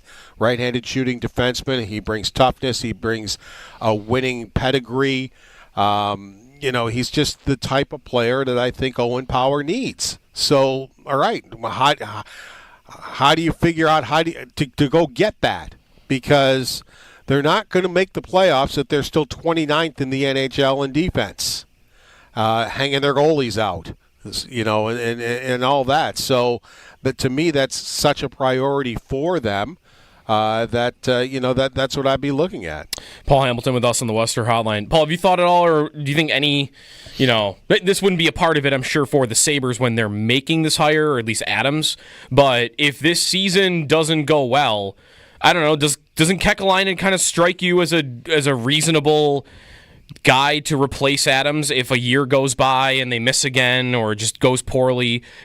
You've said this too, like trying to predict what they'll do with GM, what Terry Pegula will do, is almost impossible. But I don't know, I feel like if they're ever going to move on from Adams, that Kekalainen's resume, is the type of guy where I'd be impressed if they would hire him as a GM, let alone a senior advisor. Oh yeah, he would definitely have the inside track. If Terry Pegula now would have somebody that he knows, that he has worked with. That's important to him when he can get somebody like that. So definitely, I think if it does go south and they need to make a change, he definitely would have the inside track. Paul Hamilton on the Western Hotline. His appearance brought to you by Relax Honda. Relax, we got this. Paul, structurally. Is it just a very easy senior advisor? Like he's just, who had this job before? Ken Sawyer or something? When the Pegulas bought the team, they had a lot of people in there, and maybe it seems like. Are you thinking Craig Patrick was in there? Okay, Craig Patrick would be the one to think about. Okay, yeah. All right, very good. Then him. Yes, I'm thinking about Craig Patrick. Maybe is this just a good sign? Maybe whatever. It doesn't have to be a big good sign, but that they're hiring people without people going out, like adding to the hockey department, willing to invest a little bit in a spot that's not on the ice, but just they feel like Adams needs support. That's really what this is. I need other people in there with me. I need to have a team if you're the GM, because a lot of these teams, a lot of these GMs, these franchises do have lots of voices in the room, and the Sabres just feel like they need more. Yeah, and that's the thing. Here are the Sabres doing this, and I think they did a good job here, but they're 5 years too late. You hired a GM who had never even approached doing this job before. It wasn't even close. When you hired him, now, of course, you couldn't have gotten this man because he was already he was a GM at the time, but that's when they should have been doing this, bringing somebody in then. But if you recall, what was one of the things that Adams was hired to do? It was gut the hockey department. So they certainly weren't creating jobs. They were getting rid of people. Yeah. They were hiring the same guy to be director of amateur scouting and the director of pro scouting, and he hadn't done either job before. That's what they were doing. So, they certainly weren't going to do it then, but that's when they should have been doing this, is when they hired a guy who was inexperienced and bring somebody like this in to help him. Paul Hamilton with us on the Western Hotline. Paul, as we enter the offseason for the Sabres and for really the whole NHL other than the finals here, a lot of teams, blogs, media, social media, there's a lot of Peterka talk out there. How do you think it goes for him this summer? Do you think there's a short-term bridge deal between him and the Sabres? Do you think offer sheet is possible? Like, I don't know. How do you think of what type of summer we're headed for with him? Yeah, I don't think I've read anything from anybody credible about Peterka. I mean, a couple of people who are playing games with offers, they go, yeah, right, type of a thing. I don't know if I would see an offer sheet for him or would be worried about that. I don't really worry about offer sheets at all. I mean, there were a couple of them last year, which means it'll probably be another 5 or 6 years before we see another one, because that's the way the NHL rolls. I mean, why would you use the rules to your advantage? I mean, GMs, I never get that, and I know Jeremy doesn't get it either. He's been talking about this longer than I have. But if somebody were to get an offer sheet from the Sabres, I think it would more be Bo Byram possibly than J.J. Peterka. J.J. Peterka still isn't a great two-way player. You can't ignore 55 goals in 2 years. He's better. I thought he improved, but still he's not a good two-way player. He has a long ways to go before he's going to be able to do that. And before you have a coach that really, is all excited to have J.J. Peterka, he's got to be a better two-way player. So, I would be. I still think he'd wind up. The only way I think you would see him traded is if the defenseman we're talking about and a really good defenseman became available and might take him to get that defenseman. And then you want to flip your depth a little bit. Then I think you could see that as a possibility. Paul, we also got the news as we get closer to the NHL draft, which comes up later this month, that the Sabres will be using the Bills' facility for this. Yeah, I had heard that for a while now, and they confirmed that yesterday for us. So it's a big draft room. I mean, the Sabres facility just, when you got everybody there and your whole staff, you're going to be cramped. And even for us as media, I mean, we're basically in a closet. They had forgotten to do a media room when they redid the arena, so they did the best they could and put us in a closet for the most part. It's a big closet, but it's not big as a media room. So certainly being down there in the Bills media room will be a treat for us also to cover it. But, the draft room that the Buffalo Bills use is state-of-the-art and something that the Sabres really, it makes a lot of sense for them to be able to go down and utilize that. So, and of course you got Pete Coelho, who's COO of both teams. And so it just makes a lot of sense for them to do that. All right. Thanks, Paul. Okay, take care. Paul Hamilton's appearance brought to you by Raylax Honda. Raylax, we got this. Stanley Cup Final begins Wednesday night in Edmonton. I heard, we're on YouTube, and that's where maybe you see a lot of the highlights. I was on vacation last week. I saw a clip of you and Sal talking about Florida, and what do the Panthers do? Right? That was your question? Yeah. What the Panthers do that you'd like the Sabres to find a way to do what they do. Yeah. I have an answer about that. Okay? We got time here. Let's do it right here. What the Panthers have done is, if you look at their roster, the Florida Panthers have bet on that guy's actually good. Why don't other teams know that guy is good? And I'll give you at least 2 names on this, and maybe 3. Because Sam Bennett is all the rage about, Sam Bennett's going to cash in $10 million. He's the dream. Everybody wants this guy. Toronto. His first contract in Florida, you know what it was? Couple million, right? $4 million a year. Yeah. 4 years. They didn't pay him that much. Right. They didn't go out and splash everybody by getting Sam Bennett on this massive contract. He's a guy that was drafted high, thought to be a really good player, had a career there in Calgary that went okay. Yeah, it really wasn't much. Not thought to be third liner, but not great. They signed him to 4 years, 4.4. Hey, look, this guy. What did they spend to get him in the first place? I think that was pretty indicative too of what he was as a player. When they got him, it was for like a mid-round pick. They traded. It was Bennett in a 6th-round pick for a prospect in a 2nd. Come on with this. Like nothing. What do the Panthers do that other teams don't do? They say, that guy's actually good. Oh, you want another example of this? Carter Verhaeghe. Yeah. Carter Verhaeghe was a free agent. He makes $7 million now. He's on a 8-year, $56 million deal. How did they get him? Free agent, 3 years, 12. Yeah. I'll say another name here. Sorry. Evan Rodriguez. Hey, that guy's actually good. He plays Yeah. on a 1-year, $2 million deal with Colorado. He's actually good. After 1 year, $1 million in Pittsburgh. What do? 4 years, $12 million. $3 million a year. Mm-hmm. That guy can play hockey. What did the Sabres do when they traded? What did the Panthers do? Let's go further. Reinhart. Yeah. That guy's better than you think he is. Montour. That guy's every move they make is, you know what? You might be missing their best example of this, too, which is when they claimed Gustav Forsling on waivers. And he's like a number one defenseman now. The Panthers actually know who good players are. Yeah. That is it. I sincerely think, what percentage do I want to put on this? 30% of the league? Doesn't. They don't. And the Panthers do. And they consistently exploit it. Like, actually, this guy's good. Yeah. How do they keep getting away with it? Answer, they're smart. They're smart. This isn't draft and develop.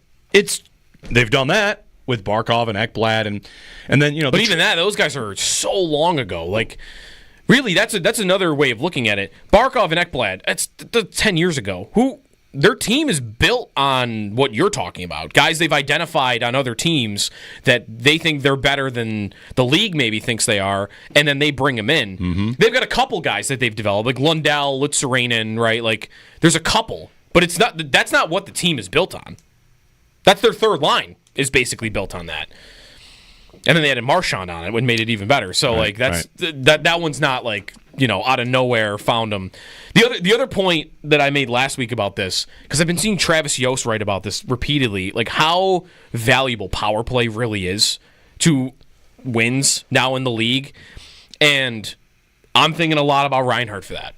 Like Florida, the trade they got the most credit for was the Tkachuk trade, for turning things around, for culture and for team toughness and all that. I'm not saying that didn't matter, trade. He'd also had 100 points the year they traded for him. Maybe Calgary thinks like, let's sell high on this idea. That's right. But he's not going to re-sign there, whatever. But he's continued that anyway in Florida. Yep. So I'm not saying that trade wasn't integral to what they've done, but I think the Reinhart trade for them doesn't get enough credit because he's been I don't think this is an over-exaggeration. He's been the best power play player in the NHL for 3 years now.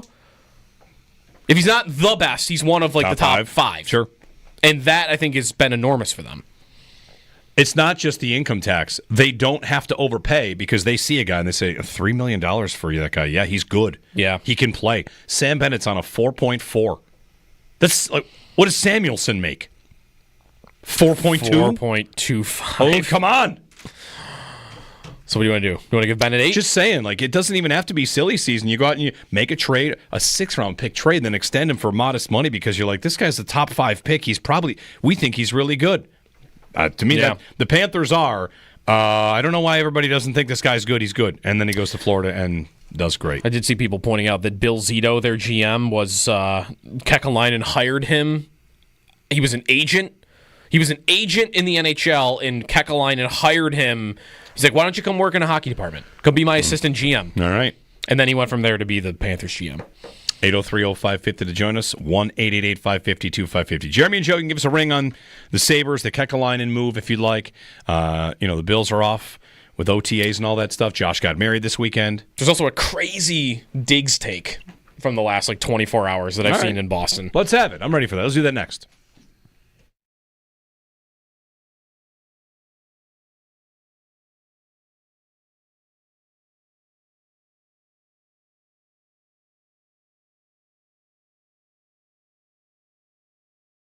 Jeremy White here for AAA.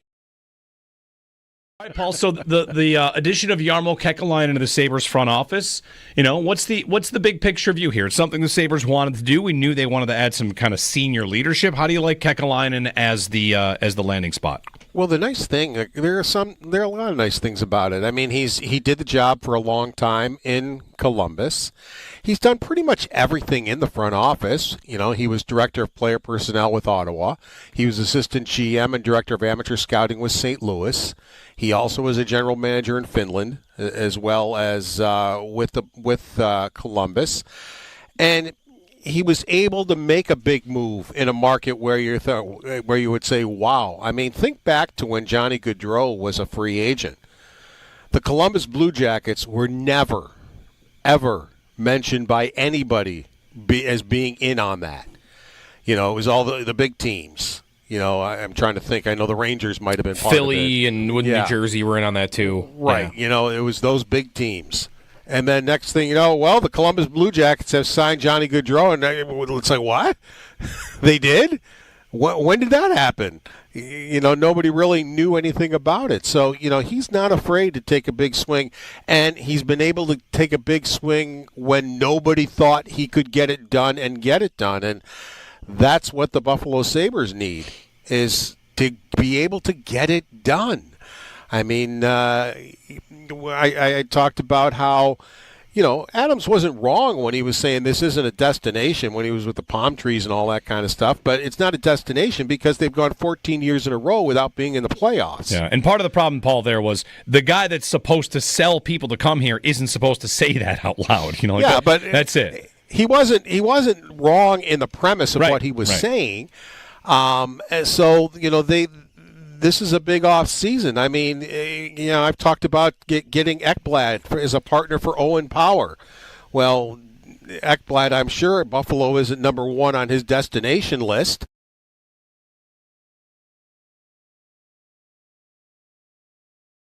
The thing I would say about this series and Florida and how it's been Florida, Tampa, Florida, Tampa, part of that's due to the playoff format.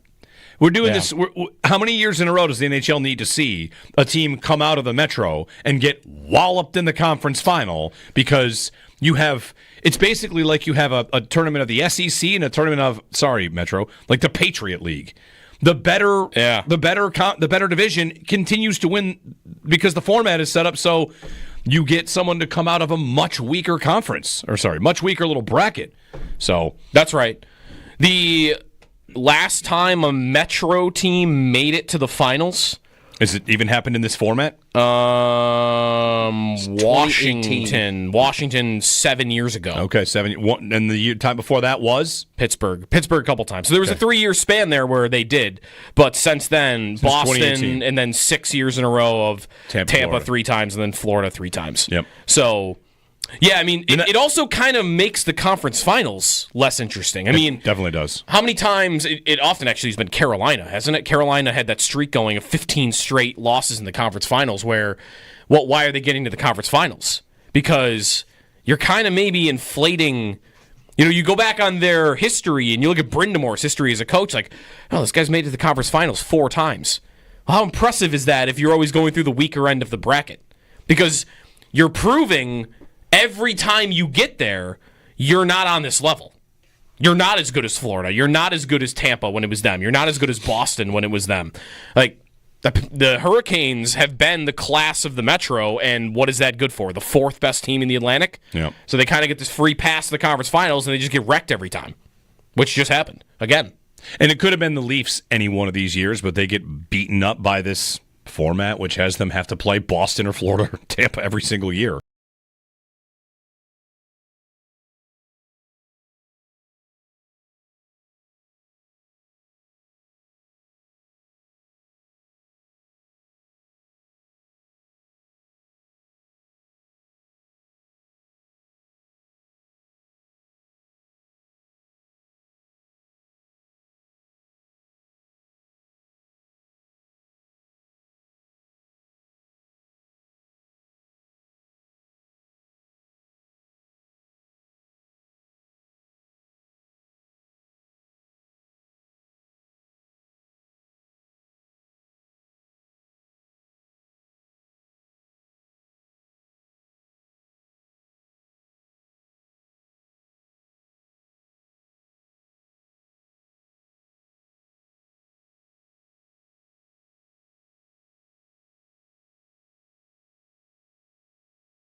on Friday to be senior advisor to Kevin Adams. You can read all about it at WGR550.com, longtime Blue Jackets general manager.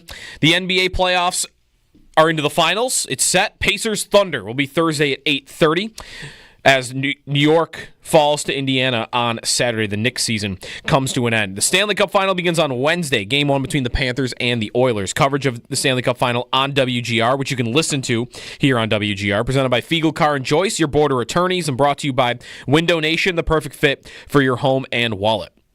French Open, Jessie Pegula winning the first set, 6-3 in the fourth round, and she just got rolling with the second set. That's live on TNT if you're looking to watch it. Scottie Scheffler wins at the Memorial. He's won 3 of his last 4 on the tour. Those are your Paddock Chevrolet sports headlines. Paddock Chevrolet celebrating 90 years of being your hometown dealership.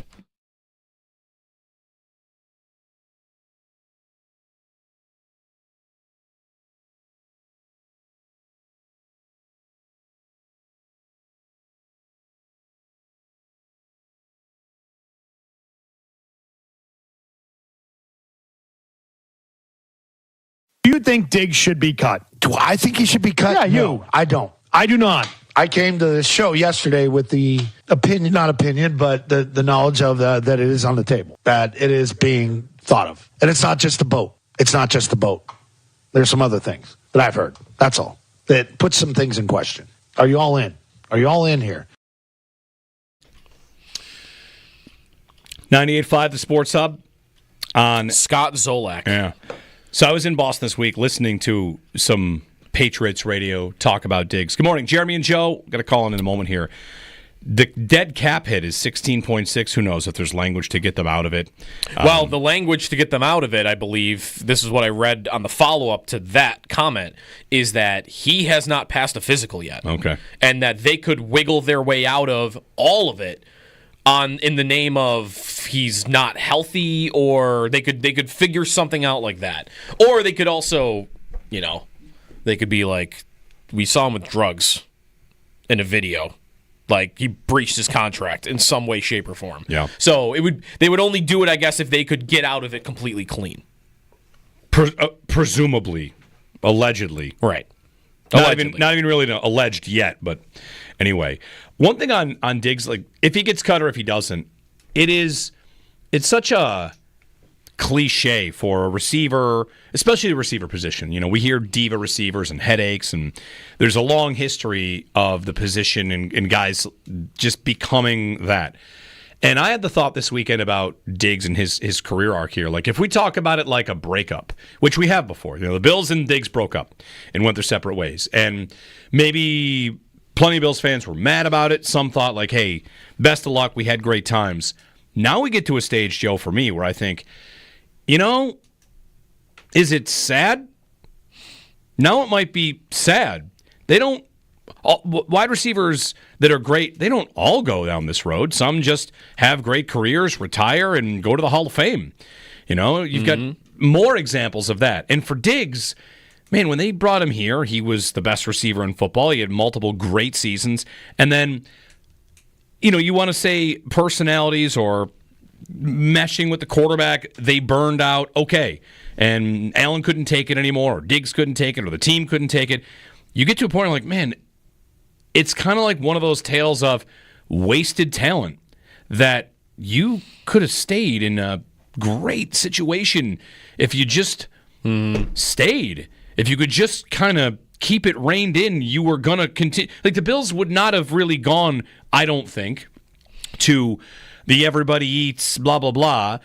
It would have just been, he's still on the team and we're going to get other receivers and keep going. And he would have had a career here. He'd had at least one more year. Maybe he tears his ACL. And I don't know. To me, the whole thing kind of gets a little sad if it ends up where he does get cut. And now Deontay Johnson is an example of this, too. Deontay Johnson is provably great at getting open. He's an incredible receiver, but he burned out in Pittsburgh and immediately went to, Carolina, and then to Baltimore and Houston, and now he's in Cleveland, and you think, this is an incredible talent that is going to be wasted. Sometimes it happens but where even that guy's not, like, Diggs was one of the best receivers in football. Like, Hall of Fame trajectory. If it kept going, and maybe he still will, but... And Johnson, I feel like, could have been that maybe somewhere else. Johnson's great talent, like one of the elite separators in the league, and gone. And maybe you feel this way, again, like different circumstances for Josh Gordon. Like, oh, wasted. What a waste. Yeah. Could have been so much more. And for Diggs, maybe you feel this way about Antonio Brown, how he was incredible. And it ended fast and it burned out hard. Mm-hmm. So that's the kind of thought I had about this with Diggs yesterday. If he gets cut, like, all right, see you later.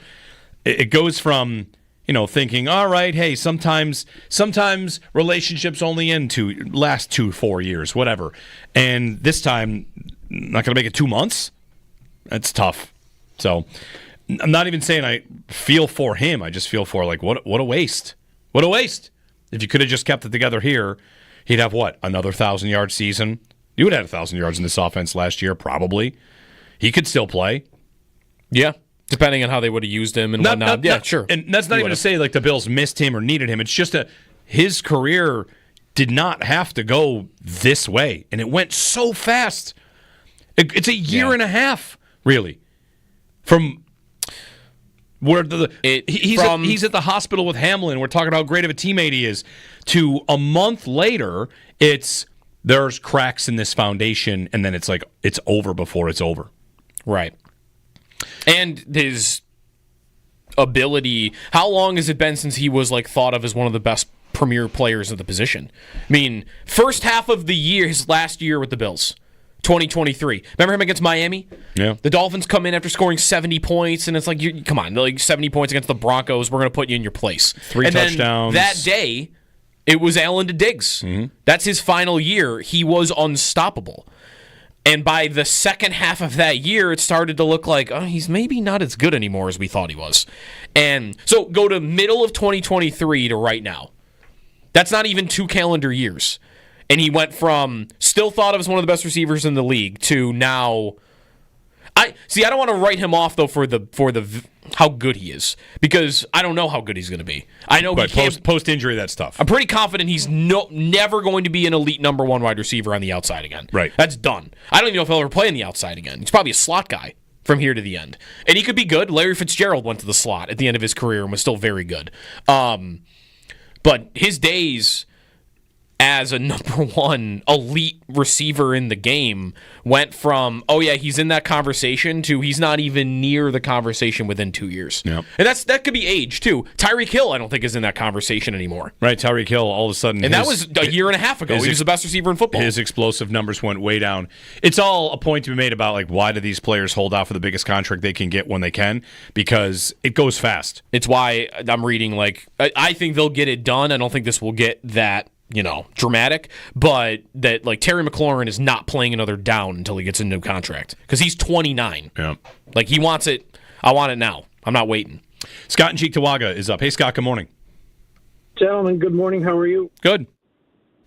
Off the topic of what I called for, but it is secretly, privately celebrating the Stephon Diggs meltdown and how far he's fallen since he's left us. I think it's comical. Sorry, that's awful to say, but no, it's a lot of Buffalo people probably feel that too. The point I was calling about was the Sabres, and I thought, well, on hold, I thought of the best way I could explain it is if you've ever seen one of those crime family FBI takedown kind of movies where they show behind the scenes at headquarters where they have that like dry erase board with the family tree of the head of the crime family and then all the underbosses, and they're trying to work their way all the way up to the top. I just feel like somewhere in that second tier, we're lacking that person who's in charge, the NFL equivalent of the director of pro personnel for the Sabres.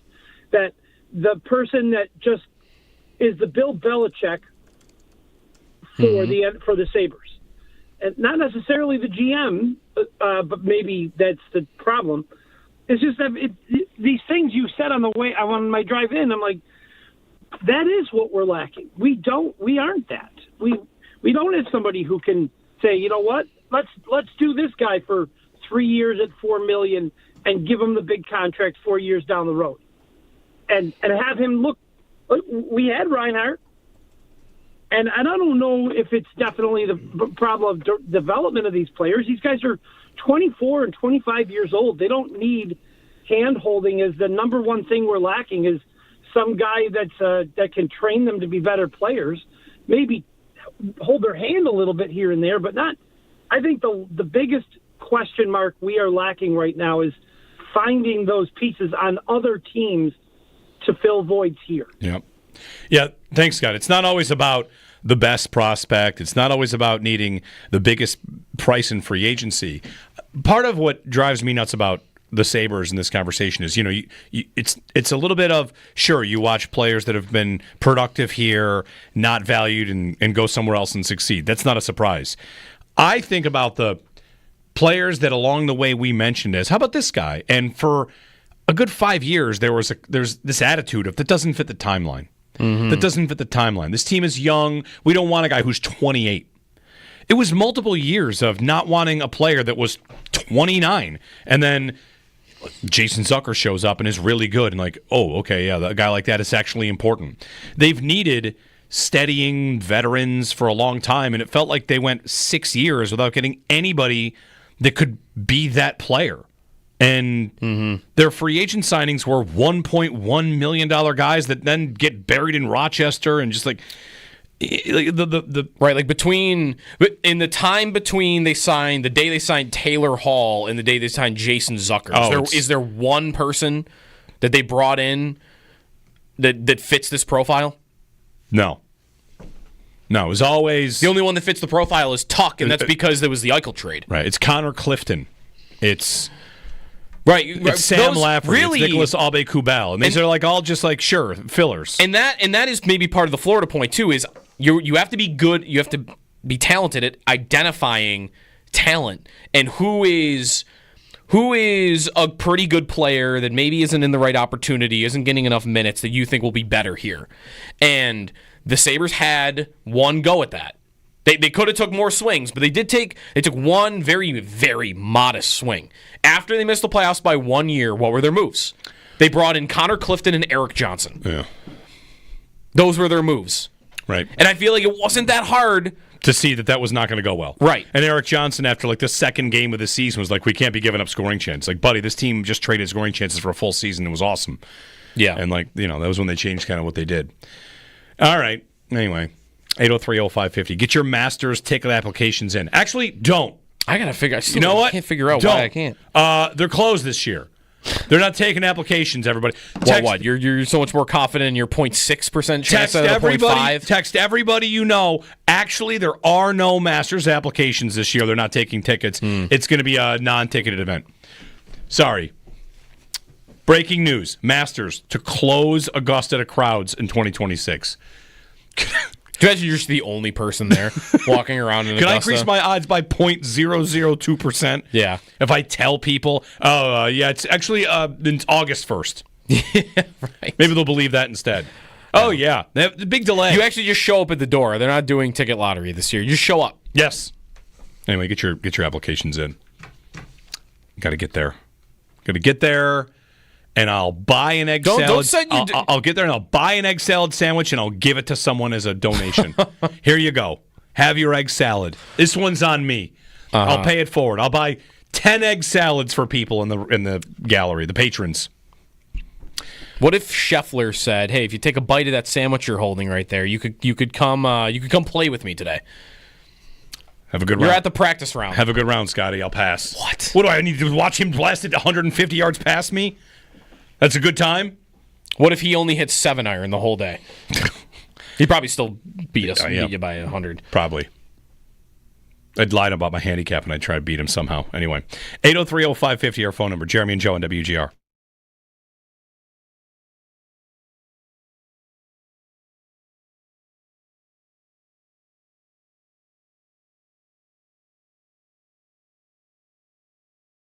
Paul Hamilton at 7 o'clock on the Sabres hire of Jarmo Kekalainen, which happened on Friday, right? Yeah.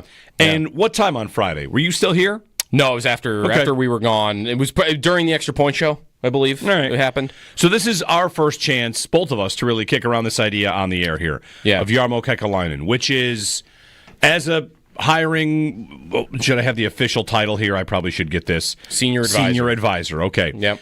So they've hired a senior advisor and a special assistant.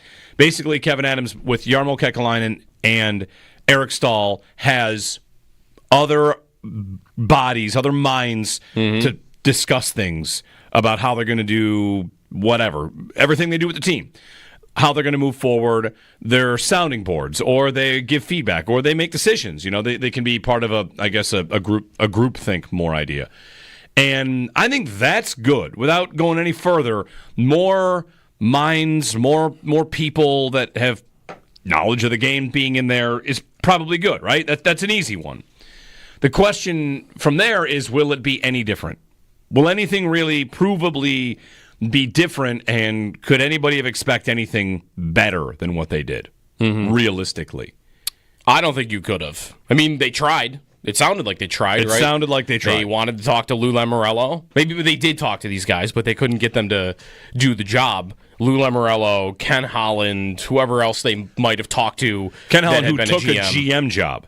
Right. So probably wasn't ever going to consider a job where he's just an advisor. You're not in the ball game with a guy like that if he's thinking he can get a job like that. Yeah. Maybe Lamoriello, you thought you could get in it because he's 84 or whatever he is, and probably thinking he can't get another GM job, but that he came here for his Nexus interview, and then that was it. This was better than I thought they would have been able to do for this role. And there could be influence on how Kevin Adams does his job from this individual.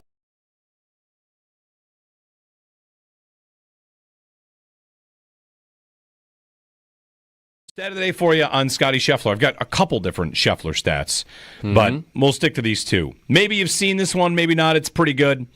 Wins since May 2nd. This is the one that's going around. This is the good one. Yeah.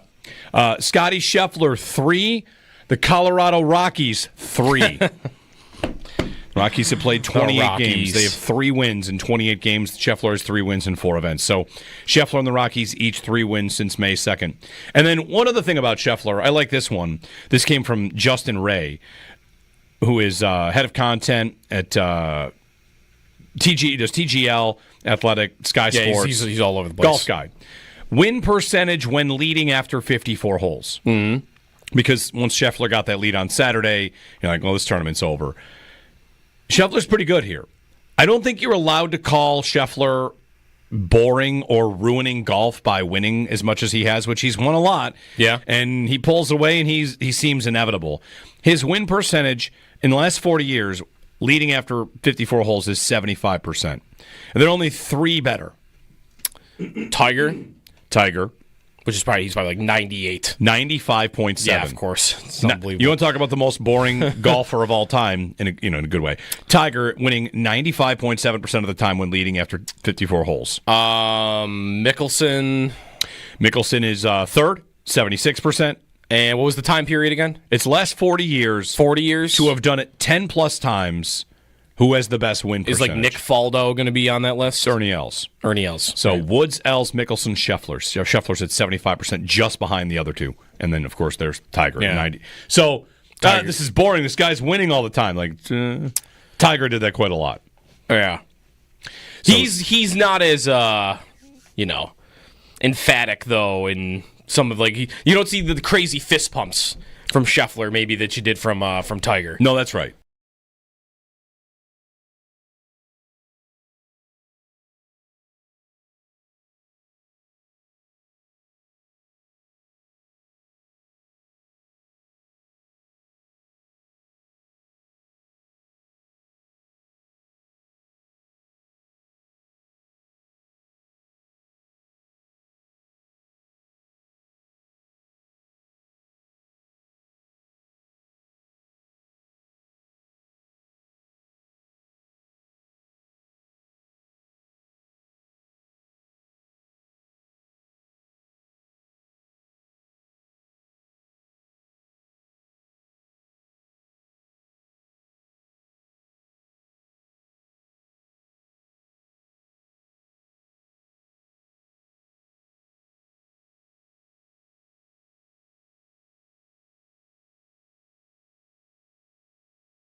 June 2nd. Happy birthday. We should call him.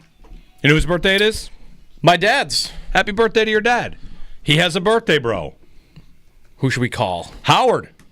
Happy birthday, Happy Howard. birthday. 87 today.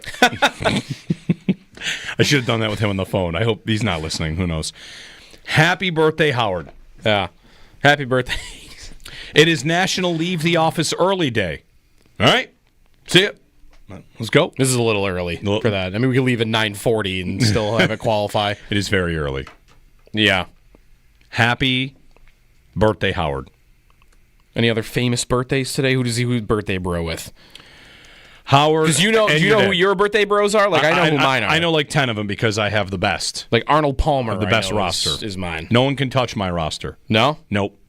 Because you've got George Michael, Carlos Delgado, Sonia Sotomayor, Carlos Delgado, fine baseball player. He's the second name. Excuse me, Ricky Gervais, Anthony Bourdain. Did you hear me say Sonia Sotomayor? You can't compete. I think June Lockhart. That's a little bit. That's Lassie. That goes back a little bit. This is just off the top of my head. This might be a tough one, June 2nd, that I'm looking at. Wentworth Miller, the guy from Prison Break is from today. WWE wrestler AJ Styles is very high on this list that I'm looking at. Joe Marino's birthday today. Nice. Of the Locked On Bills podcast. There you go. Wayne Brady and Abby Wambach. Okay. All right. Those are pretty good ones. Happy birthday, everybody. Yeah. At least you get a nice day out for it. It is nice. We're into June. Doesn't feel like we're into June. It feels like it's April June is still because it's just. I think it's just the weather though. Actually, can I give a very, very fast story from Boston? Again, in Boston this past weekend, walked into a bar, and how many cities in the United States would this interaction happen? It made me feel good about Boston. Walk in. You guys want to sit at the bar? Yeah, sure. I assume you're here for the game. What do they mean? The hockey game. The hockey game. The hockey game. Both are on the same time. It's a night where there's NBA and NHL. Yeah. How many other... Because you've been places where, can I get the hockey on? And even if it's a conference final, yeah, what channel is it? In Boston, it takes 8 minutes to find the remote, Yep. and then what's the channel, and then like find out, wait, this remote's for a different TV. Yep. Let me go find a different one. All right, what network is it on? Nobody ever knows. Yeah. And it made me appreciate walking in them, assuming Yeah. we want to watch hockey too. I bet 3 places in the country you're going to find that without a problem. Here, Detroit? Boston, I was going to say like the whole state of Minnesota. Maybe. Probably. Yeah, maybe Detroit you might be okay. Maybe. Too. But I don't even know about that. I appreciated it. Yes. Yes for the hockey game is on. And Yeah. the NBA. That Knicks series was fun. Yeah, like I didn't have to worry about that either for my trip, but that's only because the Panthers were playing. That was in Fort Lauderdale. Right. So that one was easy. Although I bet I would have had more trouble where I was than you if I had to ask. 803-0550. Given the two finals here in the month of June, where we get the NBA Finals and the NHL Stanley Cup Final, I don't want to go so far as to say like the NHL has an opportunity here, but in the NBA, people expect a sweep. I mean, OKC is a monster favorite. Yeah. No one thinks the Pacers have a chance. So maybe that series is uncompetitive and goes quickly. I think if the Pacers won, it would be the biggest upset of my lifetime in the finals. Okay. I mean, so if that series is boring and blah, all right, what do we got? McDavid Hockey. against the Panthers again. There's an opportunity here. 803-0550, 1-888-550-2550. Jeremy and Joe, give us a ring if you'd like. We'll dip back in on Kekalainen to the Sabres as senior advisor. Matthew Fairburn has a piece up about the Sabres right now. We're kind of sifting through and some numbers on what they've done with the cap and some sources on Kevin Adams. So we'll continue to sift through that and see if there's anything to bring your way. And we'll have it for you. 803-0550 on WGR.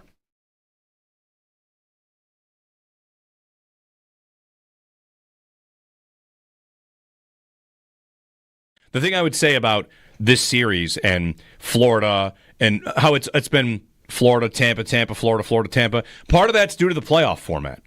We're doing this. How many years in a row does the NHL need to see a team come out of the Metro and get walloped in the conference final because you have – it's basically like you have a tournament of the SEC and a tournament of – sorry, Metro, like the Patriot League. The better division continues to win because the format is set up so you get someone to come out of a much weaker much weaker little bracket. So that's right. The last time a Metro team made it to the finals. Has it even happened in this format? Washington 7 years ago. Okay, 7. And the time before that was? Pittsburgh a couple times. So there was a 3-year span there where they did. But since then, Boston, and then 6 years in a row of Tampa 3 times, and then Florida 3 times. Yep. So, yeah, I mean, it also kind of makes the conference finals less interesting. I mean, definitely does. How many times, it often actually has been Carolina, hasn't it? Carolina had that streak going of 15 straight losses in the conference finals where, why are they getting to the conference finals? Because you're kind of maybe inflating, you go back on their history and you look at Brindamore's history as a coach, like, oh, this guy's made it to the conference finals 4 times. Well, how impressive is that if you're always going through the weaker end of the bracket?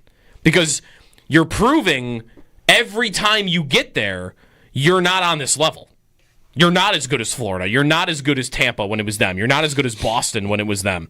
Like, the Hurricanes have been the class of the Metro, and what is that good for? The 4th best team in the Atlantic? Yeah. So they kind of get this free pass to the conference finals, and they just get wrecked every time, which just happened again. And it could have been the Leafs any one of these years, but they get beaten up by this format, which has them have to play Boston or Florida or Tampa every single year.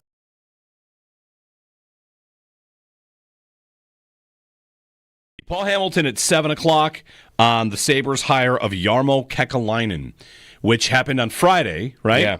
And what time on Friday? Were you still here? No, it was after we were gone. It was during the Extra Point show, I believe. All right. It happened. So this is our first chance, both of us, to really kick around this idea on the air here of Jarmo Kekalainen, which is, as a hiring, should I have the official title here? I probably should get this. Senior advisor. Okay. Yep.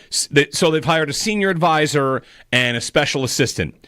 Basically, Kevin Adams with Jarmo Kekalainen and Eric Stahl has other bodies, other minds to discuss things about how they're going to do whatever, everything they do with the team. How they're going to move forward, their sounding boards, or they give feedback, or they make decisions. They can be part of a group think more idea. And I think that's good. Without going any further, more minds, more people that have knowledge of the game being in there is probably good, right? That's an easy one. The question from there is, will it be any different? Will anything really provably be different, and could anybody have expected anything better than what they did, realistically? I don't think you could have. I mean, they tried. It sounded like they tried, right? It sounded like they tried. They wanted to talk to Lou Lamoriello. Maybe they did talk to these guys, but they couldn't get them to do the job. Lou Lamoriello, Ken Holland, whoever else they might have talked to. Ken Holland, who took a GM job. Right. So probably wasn't ever going to consider a job where he's just an advisor. You're not in the ball game with a guy like that if he's thinking he can get a job like that. Yeah. Maybe Lamoriello, you thought you could get in it because he's 84 or whatever he is, and probably thinking he can't get another GM job. But that he came here for his Nexus interview, and then that was it. This was better than I thought they would have been able to do for this role, and there could be influence on how Kevin Adams does his job from this individual.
Sabres hired over the weekend Jarmo Kekalainen to be the team's senior advisor, longtime general manager with the Columbus Blue Jackets, now in the Sabres hockey department. More details from Paul at WGR550.com. The Stanley Cup Final starts Wednesday. Panthers and Oilers. Coverage of the Stanley Cup Final at WGR presented by Fiegel Car Joyce, your border attorneys. Brought to you in part by Window Nation, the perfect fit for your home and wallet.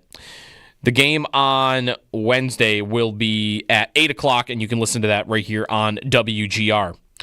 To football, there's a contract on the table for TJ Watt. That's a report out of Pittsburgh. Watt was not at OTAs last week because he is looking for a new deal. French Open, Jessie Pegula won her first set in round 4, which is ongoing right now, 6-3. She's tied in the second set at the moment, 3-3. Scottie Scheffler wins at the Memorial yesterday. That's 3 of his last 4 tournaments that he's now won. That's also back-to-back Memorials that he's won as well. That's your Paddock Chevrolet Sports Update. Paddock Chevrolet celebrating 90 years of being your hometown dealership.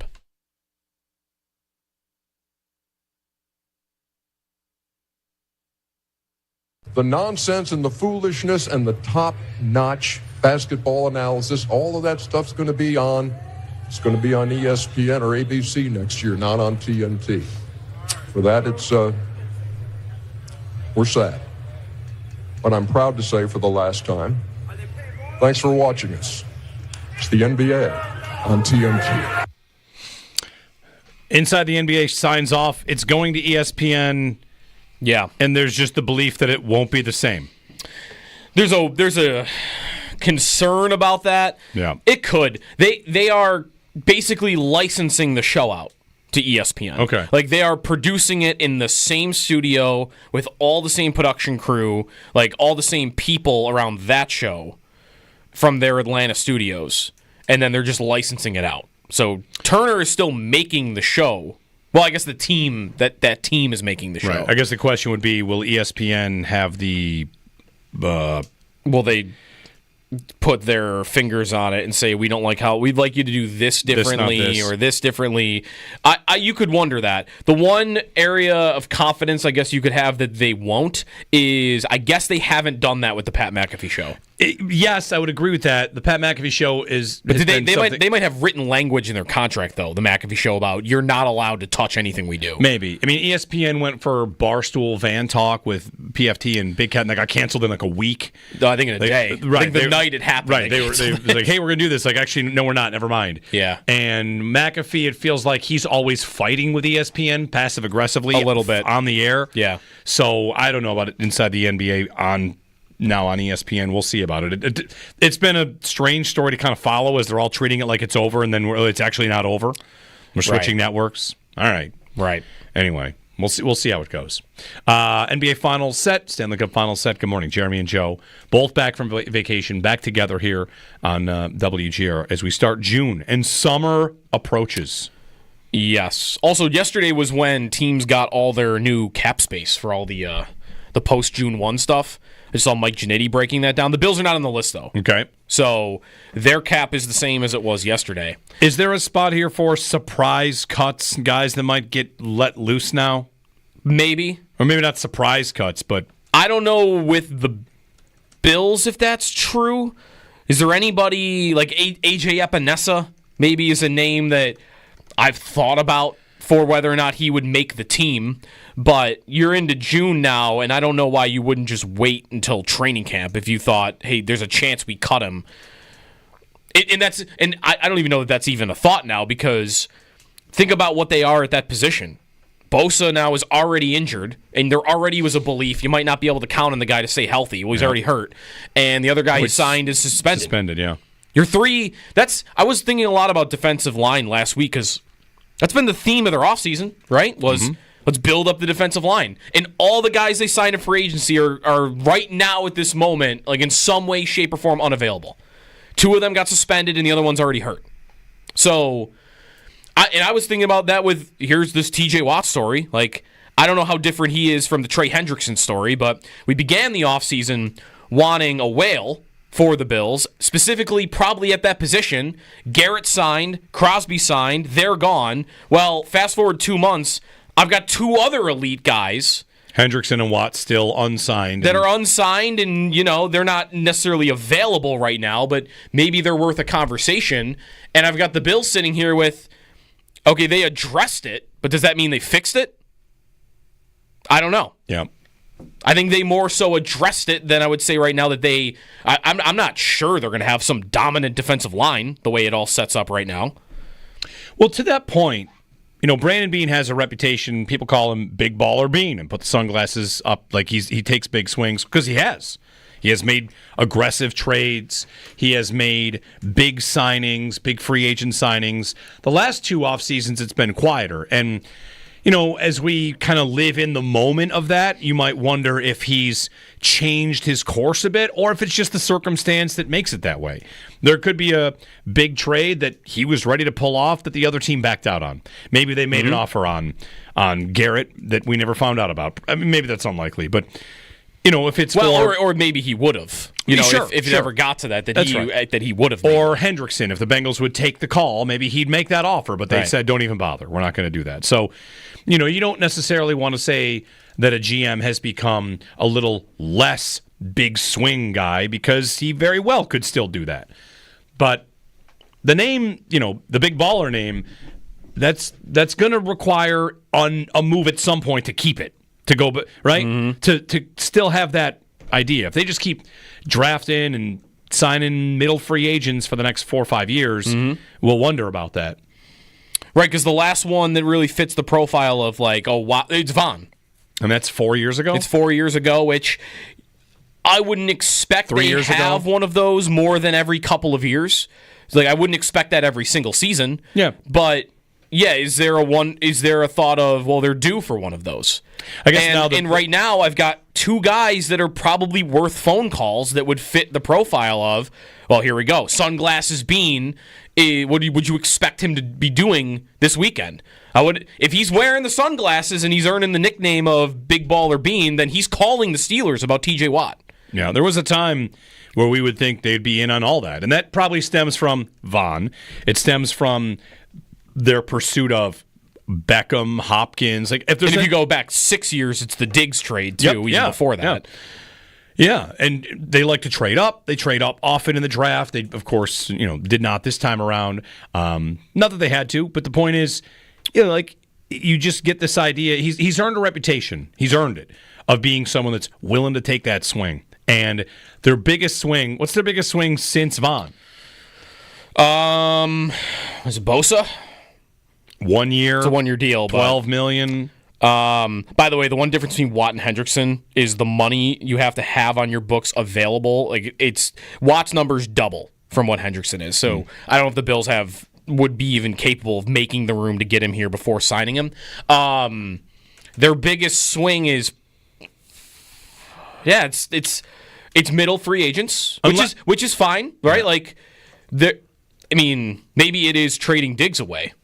Yeah, that might be right. Trading Diggs away was, off a 1,100-yard season. He was no longer, that year he wasn't the best receiver in football. But being willing to move off of a star player like that, that's maybe the best I could do here.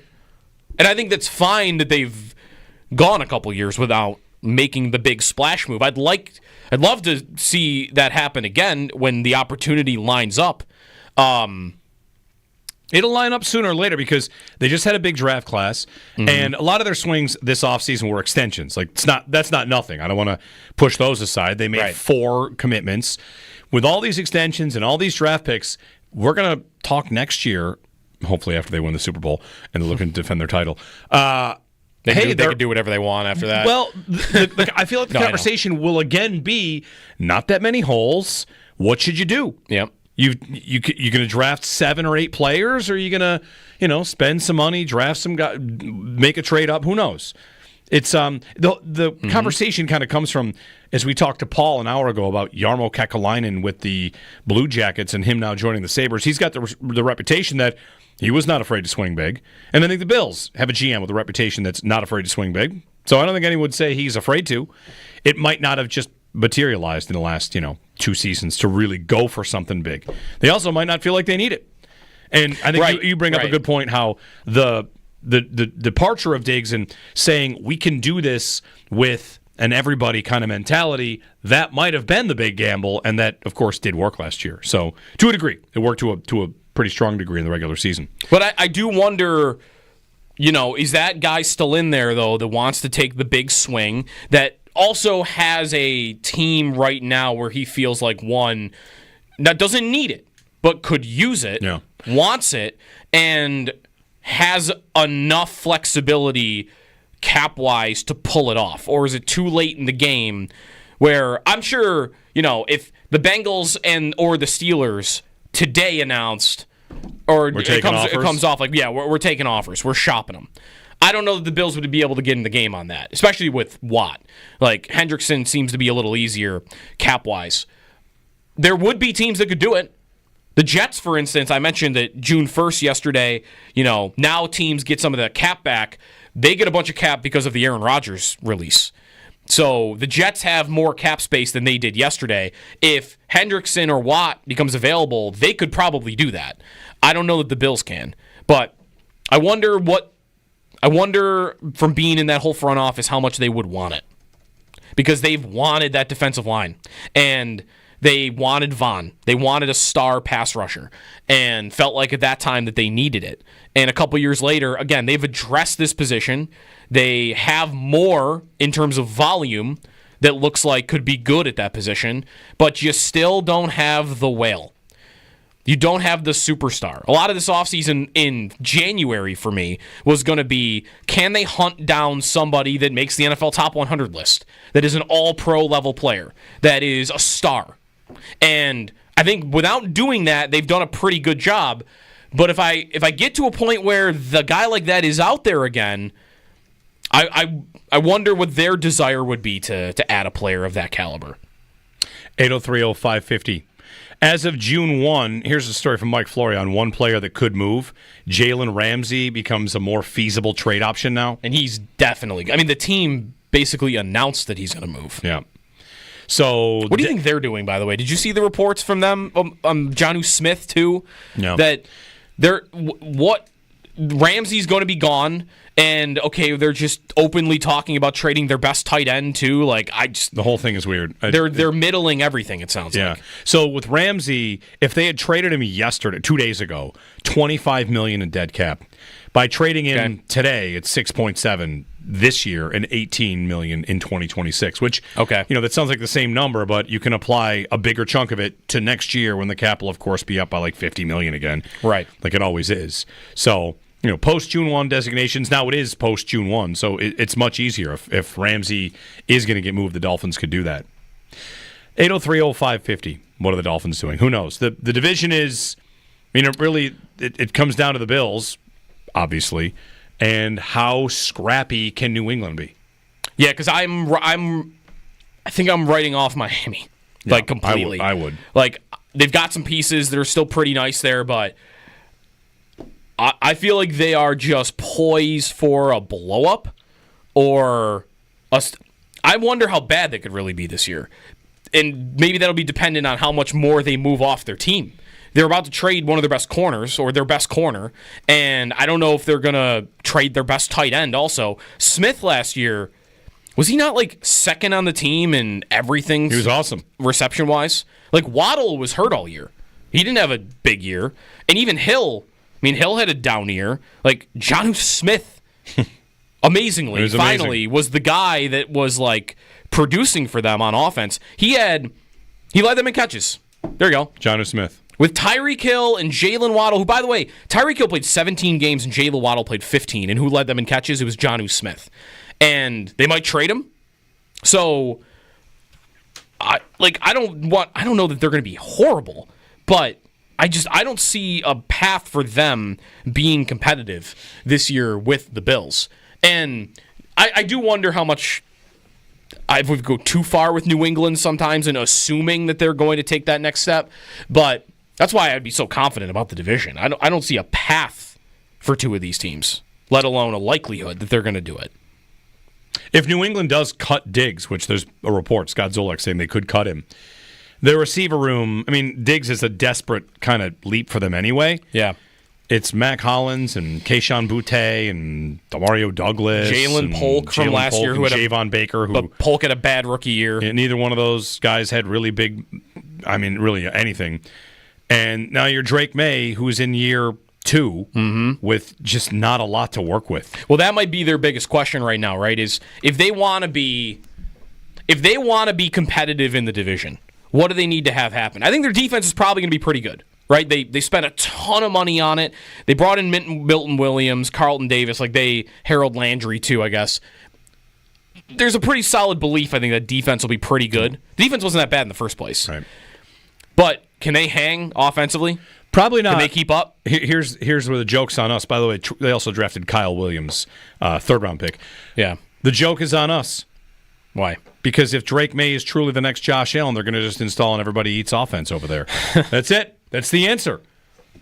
Get rid of Diggs. Prosper. If you were ranking the two, if you combined the two teams, though, how many of the top 4 would be Bills receivers? 3. Not all 4. If you wanted me to super draft, super draft the Bills and Patriots at wide receiver. Okay, they want to be everybody eats too. Well, am I including Diggs on this? Let's take Diggs out. He's going to get cut. Let's say he's going to get cut. Super draft the Bills. Draft. Okay. My top 4 for the Bills and Patriots. Yeah. Shakir? I'd want Shakir. Yep. I'd want Josh Palmer. Okay. I'd want Kyle Williams. Okay. You're going to tell me to super draft. That's what I'd want. Okay. Go ahead. And then I don't know who I'd want 4th. It's Keon Coleman or it's Elijah Moore? Sure. Or do you want Demario Douglas, or do you want... I don't want to sleep on Keyshawn Boutte, who I like. Who is he on the team still? He is. He is. So is Kendrick Bourne. Yeah, I might pick 4 Bills. Well, the Bills are undoubtedly in a better position from a weapon standpoint than the Patriots are. There's no doubt. Even with Diggs over there. I did not draft Mac Hollins in that super draft. You did not. You did not draft the guy that played more snaps than anybody on the two teams. And led the team in touchdowns last year. I did not pick that guy. Yeah. Yeah, the Bills, but it is a statement. The Bills last year, entering the year before the Cooper trade, you could have put them bottom 5 in wide receiver pass catchers, and this year they're not. They're improved, so that's good.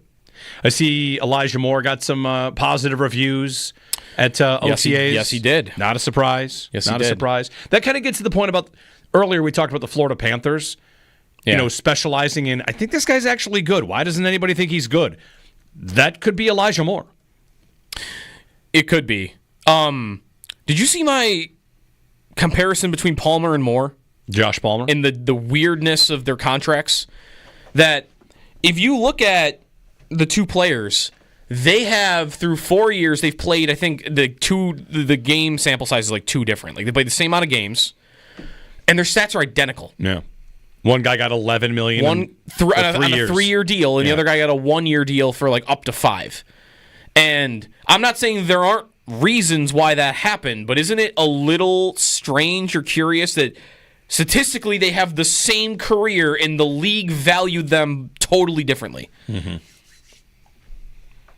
And that's also me opening the door to, I think Palmer is good and has a real potential to succeed here. But why am I so sure that Moore doesn't have the same potential as Palmer would? Other than the investment. And the investment is not nothing. The Bills would tell you with their actions, through the money, that they believe Palmer is much more likely to take a step up than Moore is. Or else they would have signed Moore to $11 million a year. We'll see. I see lots of conversations like who's going to lead them in catches, who's going to do this, who's that. We'll see. Who's the Mac Hollins of this year? The guy's going to lead in snaps. Yeah, that's going to be, hey, he played a lot more than we thought. Maybe that's Elijah Moore. Well, I don't. But we're giving credence to that, though. We are. Like the idea that he could do that. He's capable. It would be kind of wild for 2 straight seasons. The guy that's the afterthought pops for you. And I would say, like, there's a good and bad in that you bring in a group and then you just throw one at it, and that guy leads you in catches or leads you in touchdowns. Yeah. It's a testament to Joe Brady. It's a testament to Josh Allen, and we'll see. Wouldn't you agree, though, that this year, a year ago at this time, Hollins was far more of an afterthought than Moore is right now? Yes. Far more of an afterthought. Yes. When did we really? I know Sal would mention whenever we'd have him on during the spring and into the summer, the idea like, hey, Hollins is really gonna play a bigger role than you think. And I think my mind would often like go, okay, this is OTA mini camp talk. Like, oh, this guy, he could be more.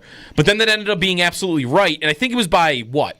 When did everyone really take it seriously? Was it training camp or did it take the season?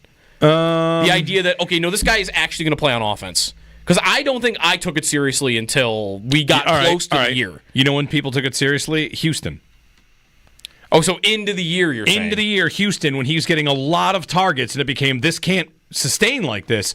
Because they clearly... They add Cooper, and then, okay, they're not as desperate to throw him the ball. Now he just gets the ball sometimes because he can get open. He's out there on snaps. Sure. But yeah, Houston. When it was very apparent that this can't stand like this, and they add Cooper, then it was almost like that proved he could earn that spot as opposed to just being the default guy. Yeah. In that spot. 803-0550 1-888-550-2550 to join us. Give us a ring if you'd like.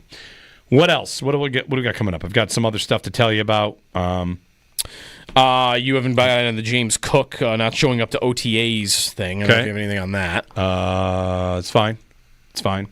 It's fine? Yeah, it's fine. Okay. It's fine. If he doesn't show up to training camp, that's the first time I'll Mandatory minicamp, it's a problem. Before that, it's fine. Yeah. If he's on a boat with some sort of powder, that appears to be not fine. Just not showing up and nobody knows where he is, that is fine.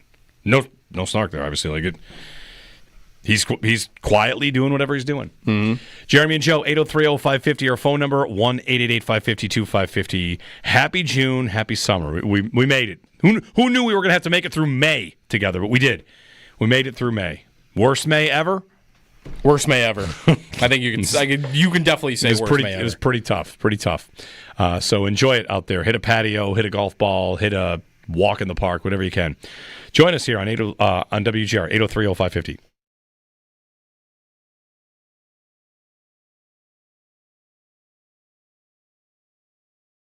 And I had the thought this weekend about Diggs and his career arc here. Like, if we talk about it like a breakup, which we have before, the Bills and Diggs broke up and went their separate ways. And maybe plenty of Bills fans were mad about it. Some thought, like, hey, best of luck. We had great times.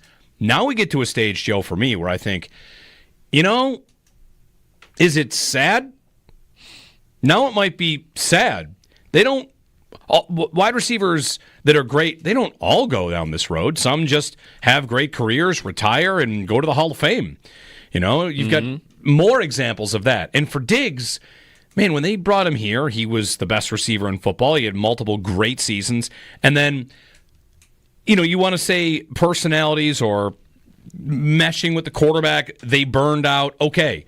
And Allen couldn't take it anymore, or Diggs couldn't take it, or the team couldn't take it.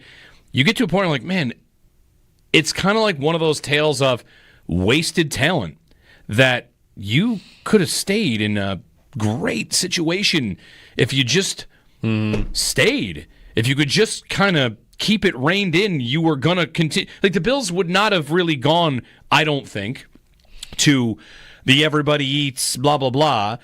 It would have just been he's still on the team and we're going to get other receivers and keep going. And he would have had a career here. He'd had at least one more year. Maybe he tears his ACL. And I don't know. To me, the whole thing kind of gets a little sad if it ends up where he does get cut. And now he's... Deontay Johnson is an example of this, too. Deontay Johnson is provably great at getting open. He's an incredible receiver, but he burned out in Pittsburgh and immediately went to, Carolina, and then to Baltimore and Houston, and now he's in Cleveland, and you think, this is an incredible talent that is going to be wasted. Sometimes it happens but where even that guy's not, Diggs was one of the best receivers in football. Hall of Fame trajectory. Yes, kept going. Flirting and maybe with he that. Still will, but... And Johnson, I feel like, could have been that maybe somewhere else.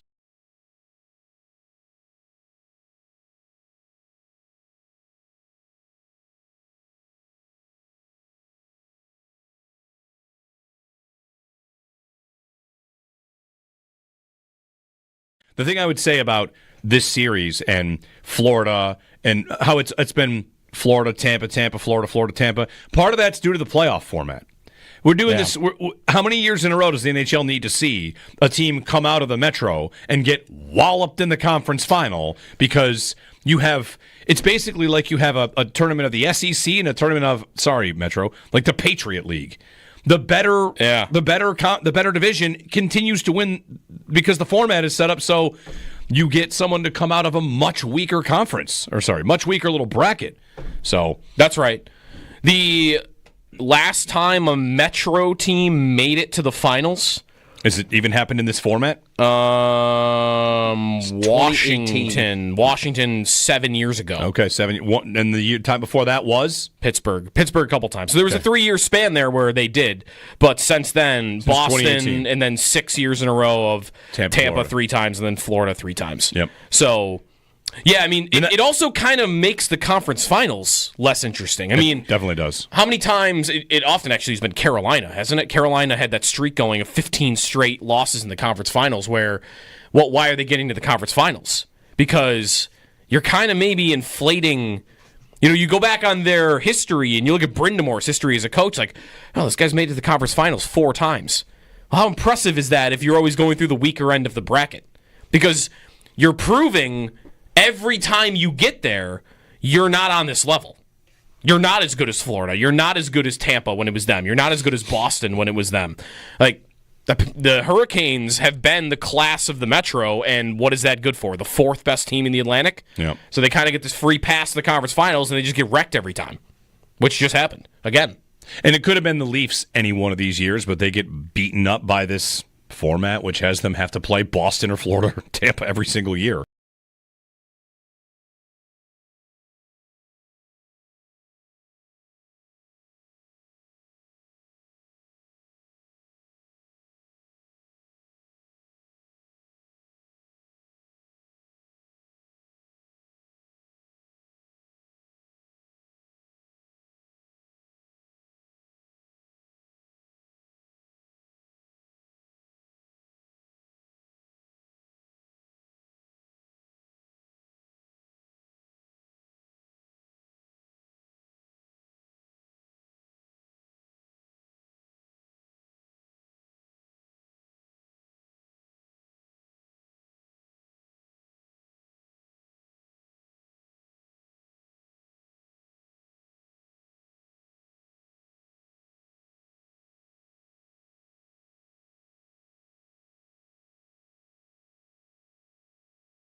Sabres hiring Jarmo Kekalainen to their front office over the weekend. He will be the senior advisor to Kevin Adams, former Blue Jackets GM. Get more details from Paul at WGR550.com. The Stanley Cup Final is set. It'll be the Panthers and the Oilers Wednesday night, 8 o'clock. You can listen to the game and the entire series right here on WGR. Coverage of the Stanley Cup Final on WGR presented by Fiegel, Carr & Joyce, your border attorneys, and brought to you in part by Window Nation, the perfect fit for your home and wallet.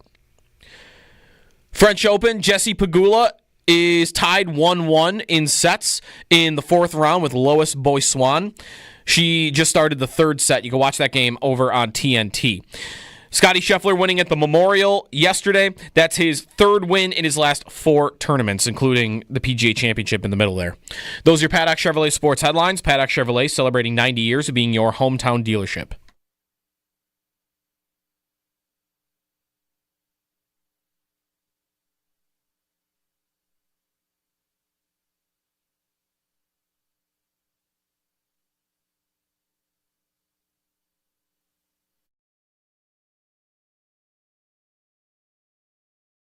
Rise to the occasion, and ones who know how to play are coming down the stretch in important events. Look at the leaderboard today. They didn't have I mean, Ben Griffin's a nice player. Straka's a nice player.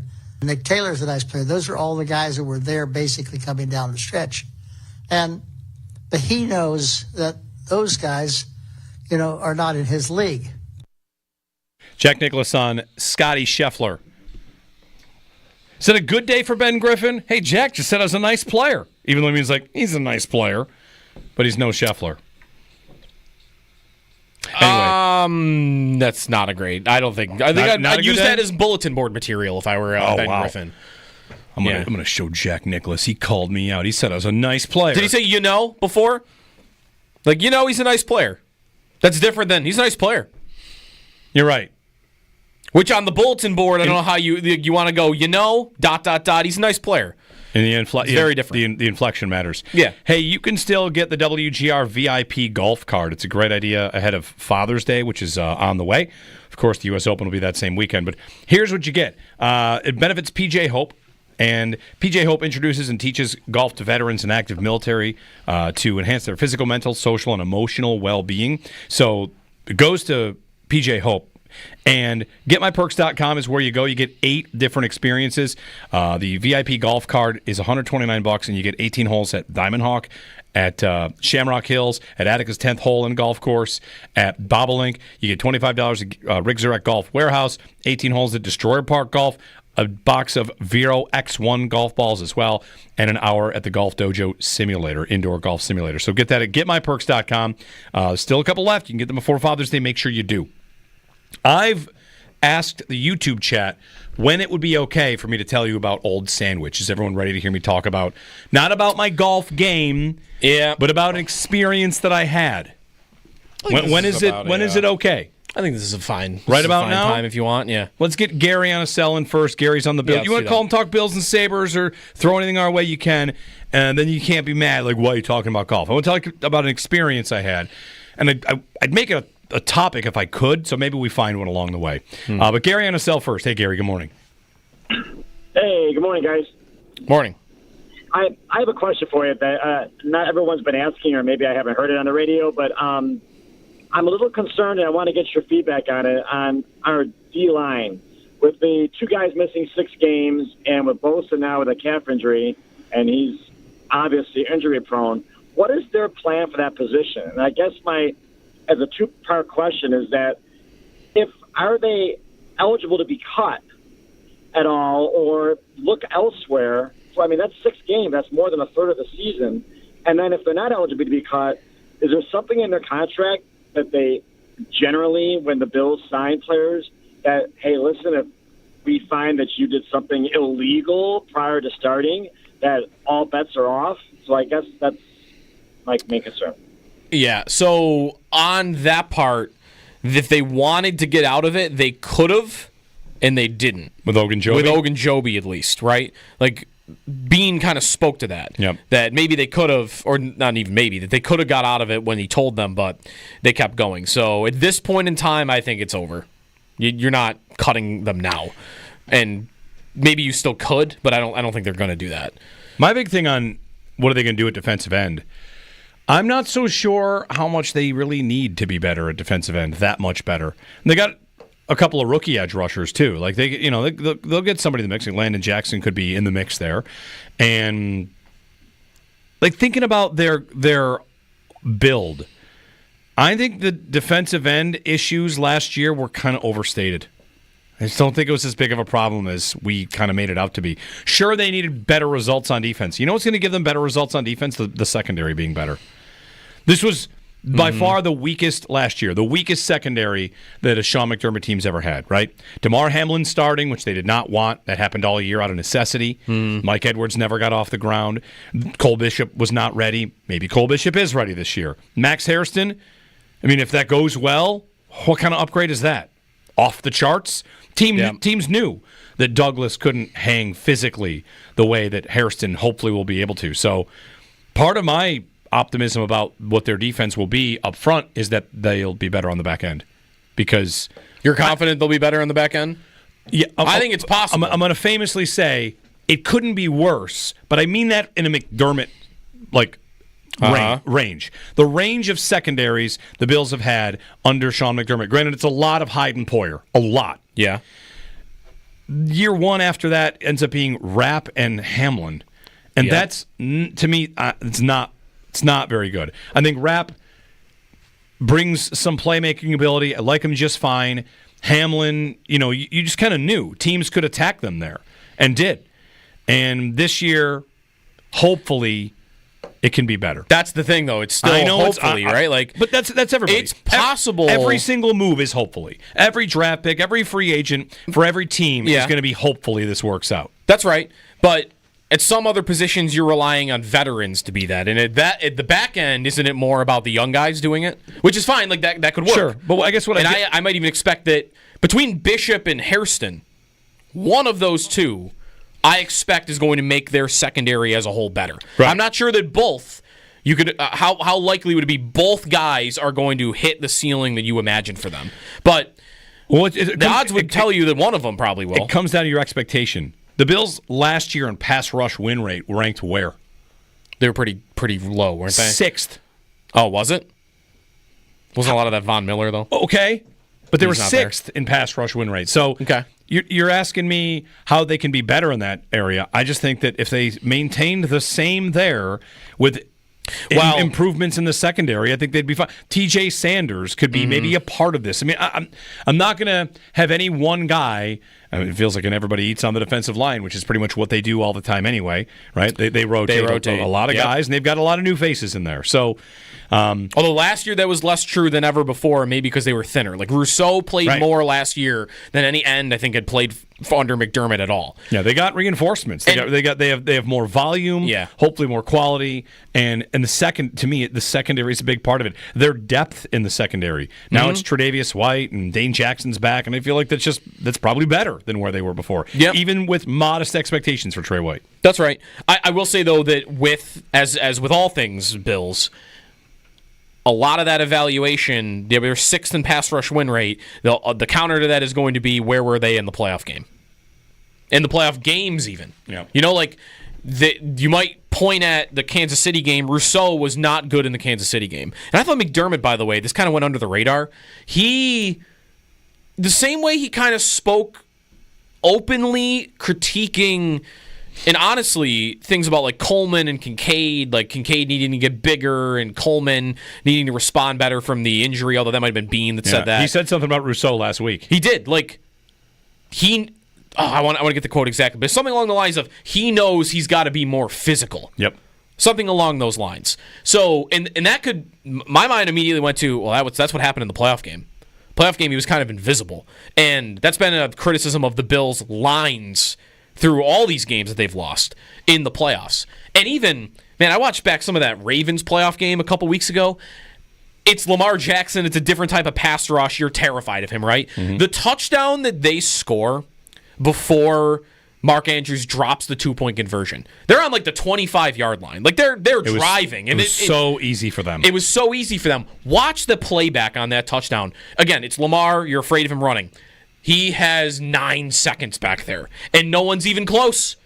No one is even close to him. Like, that was a play where chase him out, cause your secondary had guys covered for 8 seconds, but no one could get near the quarterback. So were they trying? That's the other thing. Like, was it? I don't know how hard they were trying. Make him beat us from the pocket? They were maybe, but at some point you've got to get in there and you've got to rush. Right. So I think secondary is more important too. But what the Bills have yet to do is marry the two. Have a really good secondary with a great pass rush at the same time. Because that's what can end. That's what can have you finally stop Kansas City from scoring 30+ on you in a playoff game, is having both of those things working at the same time. 803-0550. All right. I talked right through it. We had a call on the Bills. Yeah. I'll tell you about Old Sandwich when we get back, because it was pretty incredible. Old Sandwich, by the way. Like, this is a golf club. Yes, Old Sandwich. He's not about golf to talk club. to us about an old sandwich he found. No, egg salad sandwiches, no. That would be the old worst. Sandwiches, yes. That would be the worst old sandwich. Yeah. A sandwich sitting around for too long, egg salad would be the worst. Pretty bad. Egg salad, tuna. Yeah. The best would be like just a classic turkey. That thing could sit around for like 8 hours, and you'd probably still be good. Okay, I wasn't sure the timeline you're going for. Like, no, not like how days. long do you let a sandwich sit? Few hours. I wouldn't go overnight. If a sandwich was sitting out overnight, you wouldn't eat that. Is there any such thing as an aged sandwich? Anybody? Any menu like, my gut says it's an no. aged sandwich. If you saw aged sandwich on the menu, yeah, a sandwich made with dry aged meat. Uh-huh. All right. The aged sandwich, though, implies that the bread is also aged. Yeah, right. Which I don't think you'd ever want to do that. It depends. Okay. I don't know. All right. Old sandwich. We're going to break in.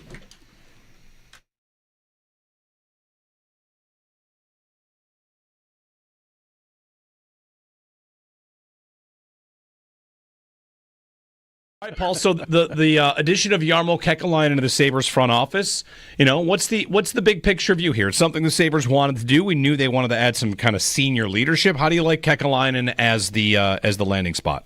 Well, the nice thing, there are a lot of nice things about it. I mean, he did the job for a long time in Columbus. He's done pretty much everything in the front office. He was director of player personnel with Ottawa. He was assistant GM and director of amateur scouting with St. Louis. He also was a general manager in Finland, as well as with Columbus, and he was able to make a big move in a market where you would say, "Wow!" I mean, think back to when Johnny Gaudreau was a free agent. The Columbus Blue Jackets were never, ever mentioned by anybody as being in on that. It was all the big teams. I'm trying to think. I know the Rangers might have been part Philly of it. and New Jersey were in on that too. Right. Yeah. It was those big teams. And then next thing you know, the Columbus Blue Jackets have signed Johnny Gaudreau. And it's like, what? They did? When did that happen? Nobody really knew anything about it. So, he's not afraid to take a big swing. And he's been able to take a big swing when nobody thought he could get it done and get it done. And that's what the Buffalo Sabres need, is to be able to get it done.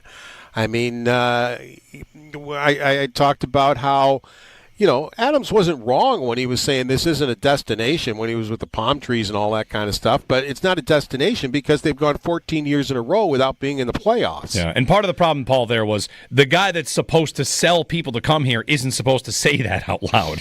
But that's it. He wasn't wrong in the premise of what he was saying. And so, this is a big off season. I mean, I've talked about getting Ekblad as a partner for Owen Power. Well, Ekblad, I'm sure Buffalo isn't number one on his destination list.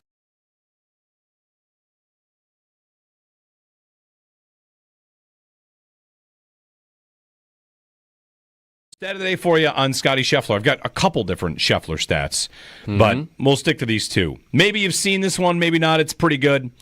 Wins since May 2nd. This is the one that's going around. This is the good one. Yeah. Scottie Scheffler, 3. The Colorado Rockies, 3. Rockies have played 28 games. They have 3 wins in 28 games. Scheffler has 3 wins in 4 events. So Scheffler and the Rockies each 3 wins since May 2nd. And then one other thing about Scheffler, I like this one. This came from Justin Ray, who is head of content at TGL, Athletic, Sky Sports. He's all over the place. Golf guy. Win percentage when leading after 54 holes. Because once Scheffler got that lead on Saturday, you're like, well, this tournament's over. Scheffler's pretty good here. I don't think you're allowed to call Scheffler boring or ruining golf by winning as much as he has, which he's won a lot. Yeah. And he pulls away and he seems inevitable. His win percentage in the last 40 years, leading after 54 holes, is 75%. And there are only 3 better. Tiger. Which is he's probably like 98. 95.7. Yeah, of course. It's unbelievable. You want to talk about the most boring golfer of all time in a good way. Tiger winning 95.7% of the time when leading after 54 holes. Mickelson is third, 76%. And what was the time period again? It's last 40 years. 40 years? To have done it 10 plus times Who has the best win Is percentage? Nick Faldo going to be on that list? Ernie Els. So right. Woods, Els, Mickelson, Scheffler. Scheffler's at 75%, just behind the other two. And then, of course, there's Tiger at 90. So this is boring. This guy's winning all the time. Tiger did that quite a lot. Yeah. So, he's not as, emphatic, though, in some of, you don't see the crazy fist pumps from Scheffler, maybe, that you did from Tiger. No, that's right.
Stanley Cup Finals will be here on WGR Final, presented by Fiegel Car and Joyce, your border attorneys, and brought to you in part by Window Nation, the perfect fit for your home and wallet. Game 1, Wednesday, June 4th, 8 p.m.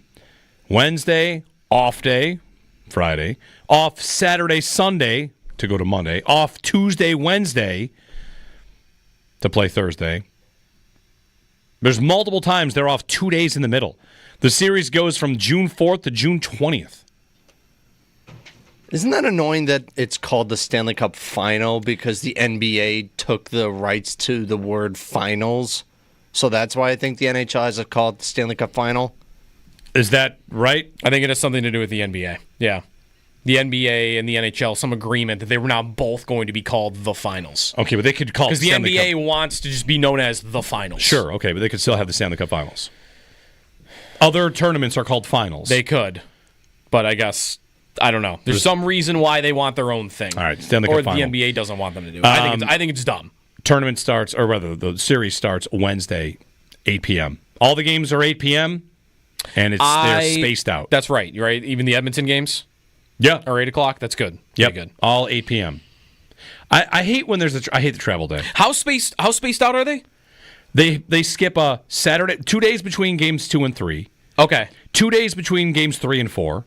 Okay. 2 days between games 5 and 6, and 2 days between games 6 and 7. Okay, because the NBA, I saw they are doing 2 days between every game.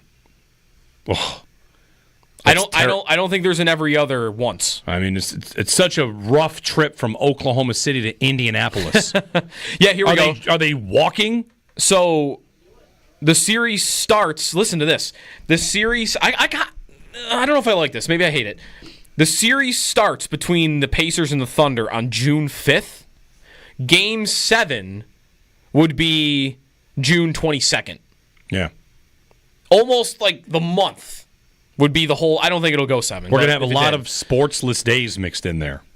I mean, what they're doing it for is they're probably trying to, 1, player rust, I'm sure, and 2, they want to stretch out the content as much as possible, right? Yeah. We'll own the whole month of June because of the finals. If it were to go 7, we're taking up like 80% of the finals. Let's also see here. Are they also trying to skip Father's Day? Is nobody on the final round of the U.S. Open? No one wants to compete there? Ooh, that might be right. Okay. Because the NHL, again, they will skip Saturday, Sunday this weekend, and then the following week they play only on Saturday. Okay. And the NBA goes Friday to Monday. So they skip Father's Day weekend? Yeah. Okay. Don't want to compete with the final round of the U.S. Open on Father's Day, I guess. Keep running out of time. I got to tell you about Old Sandwich, which I will. But excited for these finals. Yeah. There is a small adjustment period. April and May is something's on tonight. Something. I'm going to get something. Yeah. And then once you get to this last week and here, we got nothing tonight. Nothing. We are winding down. It's just, baseball. You got baseball, and that's great. But nothing. No playoff action. Well, and soon, in a month, nothing at all. Training camp. Unless it's a World Cup year. That's right. Which it's not. 803-0550 to join us. Jeremy and Joe on WGR. Join us when we get back. What are we going to talk about? I've got some trivia for you, too, at some point we can get to. Got some good NBA trivia. Yeah? That I think you'll like. All right. Trivia and Old Sandwich coming up.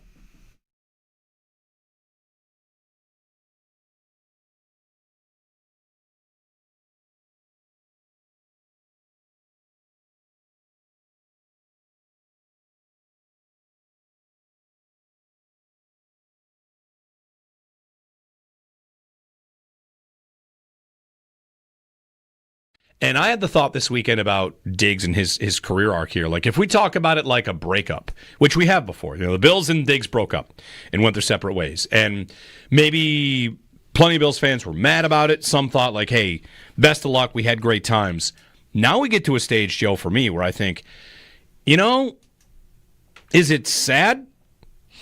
Now it might be sad. Wide receivers that are great, they don't all go down this road. Some just have great careers, retire, and go to the Hall of Fame. You've got more examples of that. And for Diggs, man, when they brought him here, he was the best receiver in football. He had multiple great seasons. And then, you want to say personalities or meshing with the quarterback, they burned out. Okay. And Allen couldn't take it anymore, or Diggs couldn't take it, or the team couldn't take it. You get to a point where, like, man, it's kind of like one of those tales of wasted talent that you could have stayed in a great situation if you just stayed. If you could just kind of keep it reined in, you were going to continue. Like, the Bills would not have really gone, I don't think, to the everybody eats, blah, blah, blah. It would have just been he's still on the team and we're going to get other receivers and keep going. And he would have had a career here. He'd had at least one more year. Maybe he tears his ACL. And I don't know. To me, the whole thing kind of gets a little sad if it ends up where he does get cut. And now Deontay Johnson is an example of this, too. Deontay Johnson is provably great at getting open. He's an incredible receiver, but he burned out in Pittsburgh and immediately went to, Carolina, and then to Baltimore and Houston, and now he's in Cleveland, and you think, this is an incredible talent that is going to be wasted. Sometimes it happens but where even that guy's not, Diggs was one of the best receivers in football. Hall of Fame trajectory. Kept going, and maybe he still will. But and Johnson, I feel like, could have been that maybe somewhere else.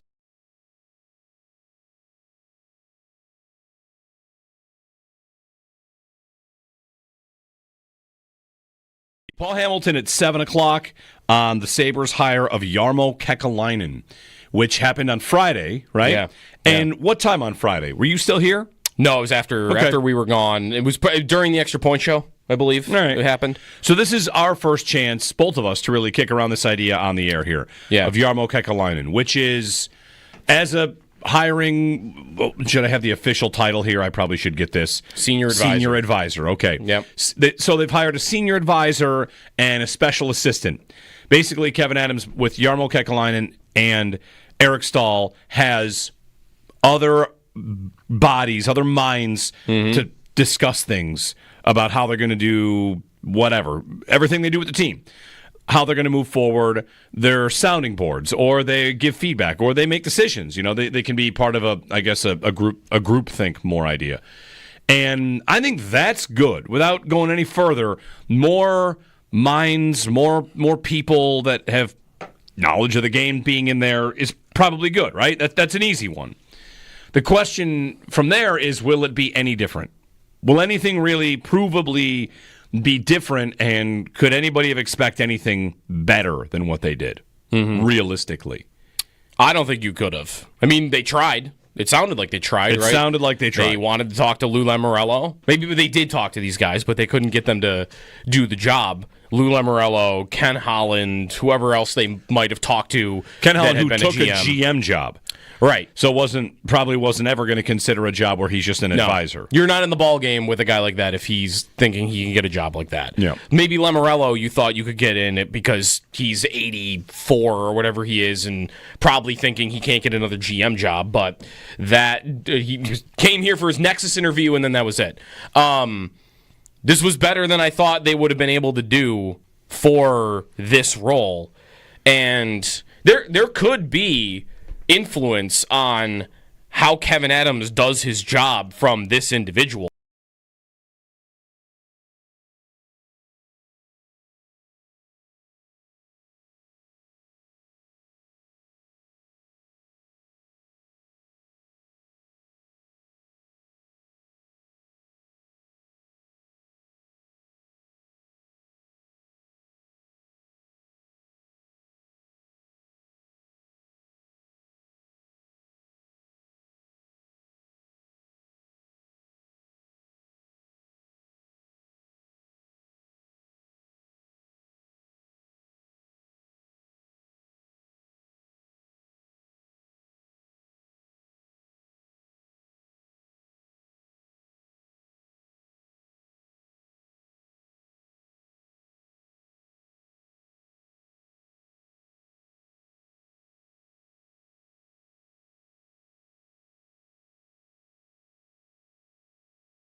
Jesse Pegula in the French Open tied 1-1 in sets and tied 3-3 in games right now in the third set. She's the 3 seed. They are into round 4. If you're looking to watch that, it's currently live on TNT. Sabres hired Jarmo Kekalainen as senior advisor to general manager Kevin Adams over the weekend. Kekalainen, a longtime GM with the Columbus Blue Jackets. Get more details from Paul at WGR550.com. In football, the Steelers are trying to work out a long-term extension with TJ Watt. Watt's looking for a new deal, was not at OTAs last week. There's a report out of Pittsburgh that there is a deal on the table right now for Watt that the Steelers have offered. Scottie Scheffler wins the Memorial. That's 3 out of his last 4 tournaments that he has won, including the PGA Championship. He's also won back-to-back Memorial tournaments. That's your Paddock Chevrolet Sports Update. Paddock Chevrolet celebrating 90 years of being your hometown dealership.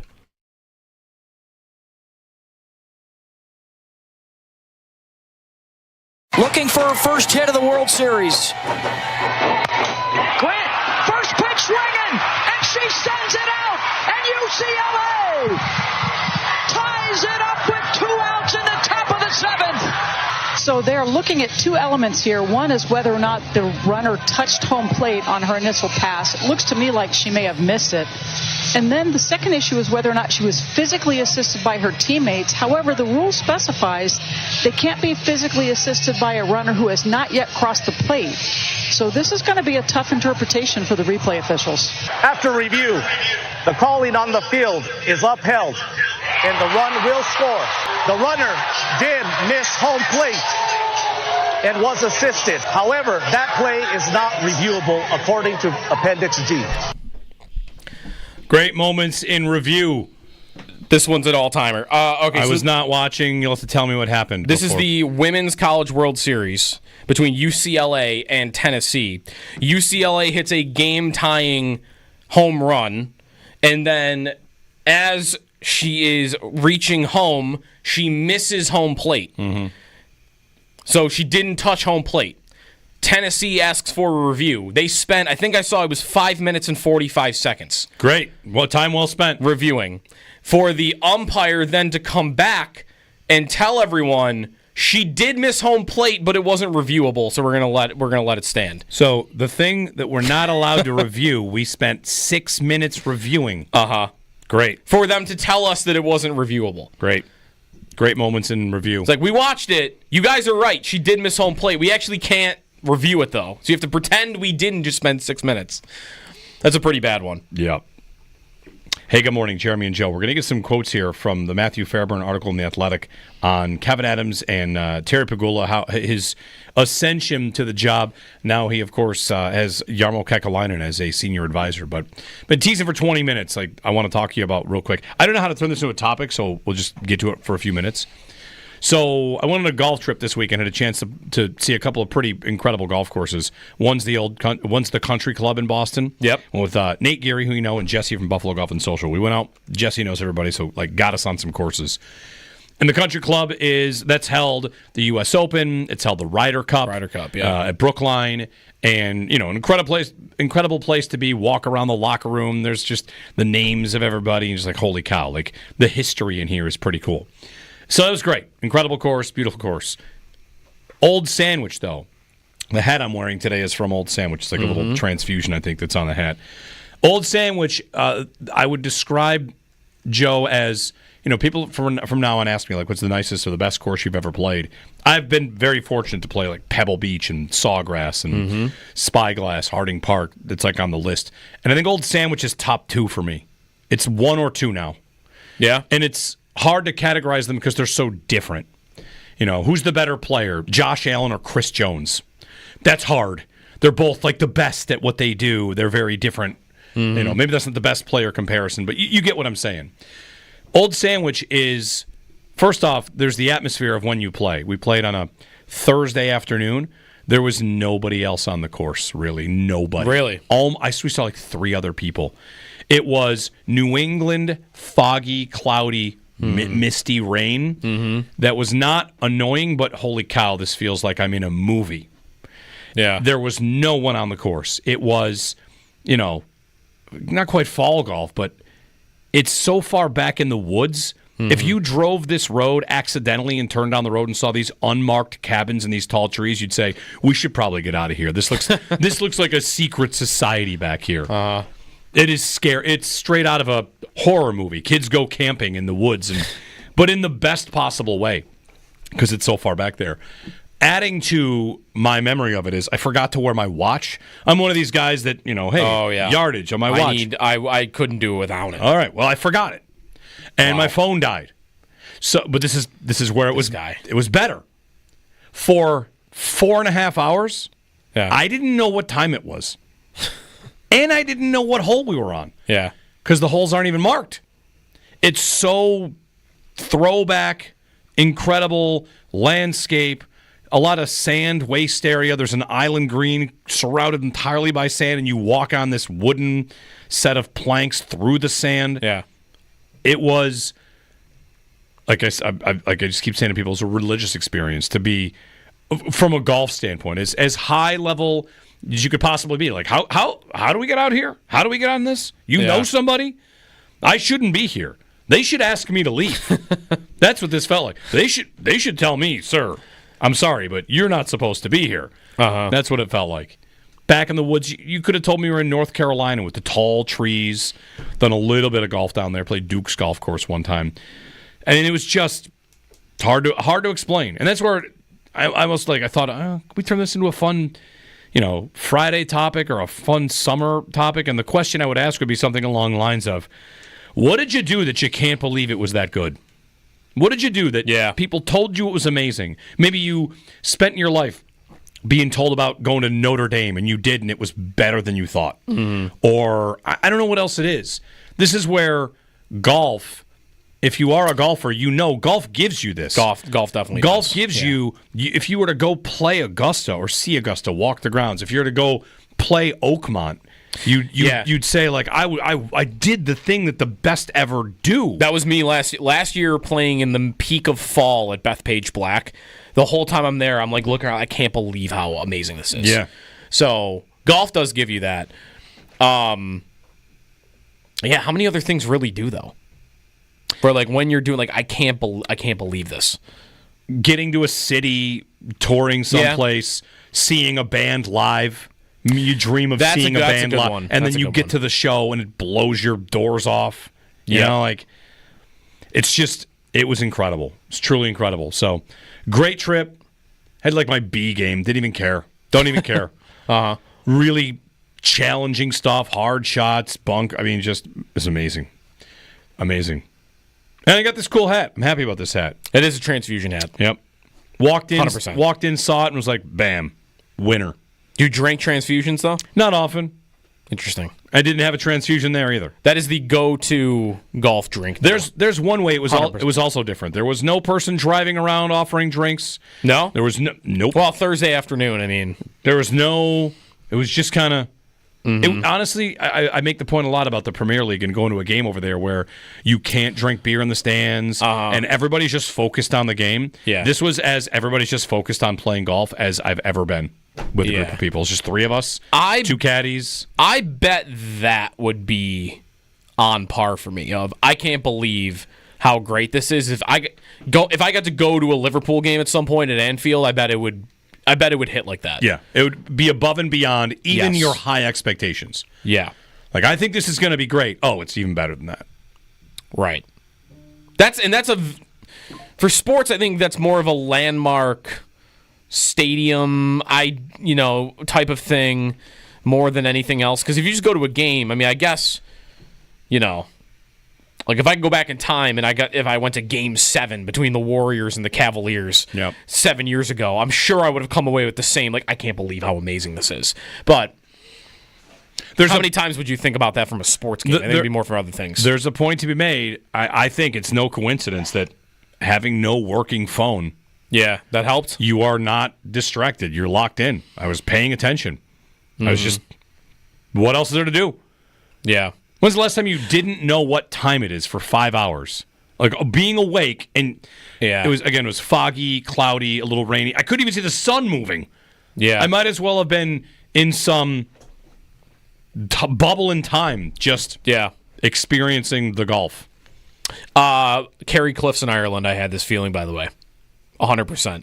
Standing on same weather, by the way, as you're describing. Like, it was cloudy, little windy. It was probably like in the 50s. It was like fall weather. Fall weather here, and I'm standing on like these 200-foot cliffs looking down at the Atlantic Ocean, and that would have hit that moment. More even than like when I was at, like, I would have seen the Grand Canyon and, other national landmarks or natural landmarks, I should say. Yeah. That was the one that was like, I can't believe how great this is. The Grand Canyon? No. Oh, Kerry Cliffs in Kerry Ireland. Cliffs. More than the Grand Canyon. Yeah, Grand Canyon's pretty incredible. 803-0550, 1-888-550-2550 if you want it. Did you go to Plymouth Rock? Yes. Isn't that the one that's the biggest letdown? It's just a rock. It's.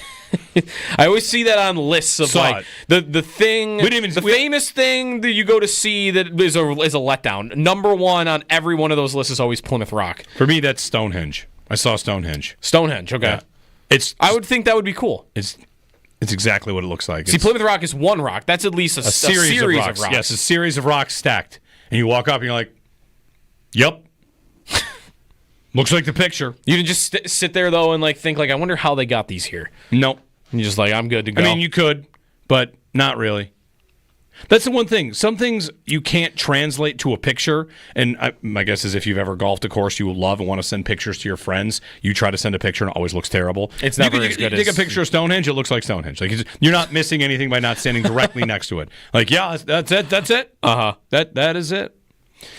Anyway, got some choice quotes on Kevin Adams in this Matthew Fairburn thing I want to pick through in a moment, but Mark in Hamburg's going to chime in first. Mark, good morning.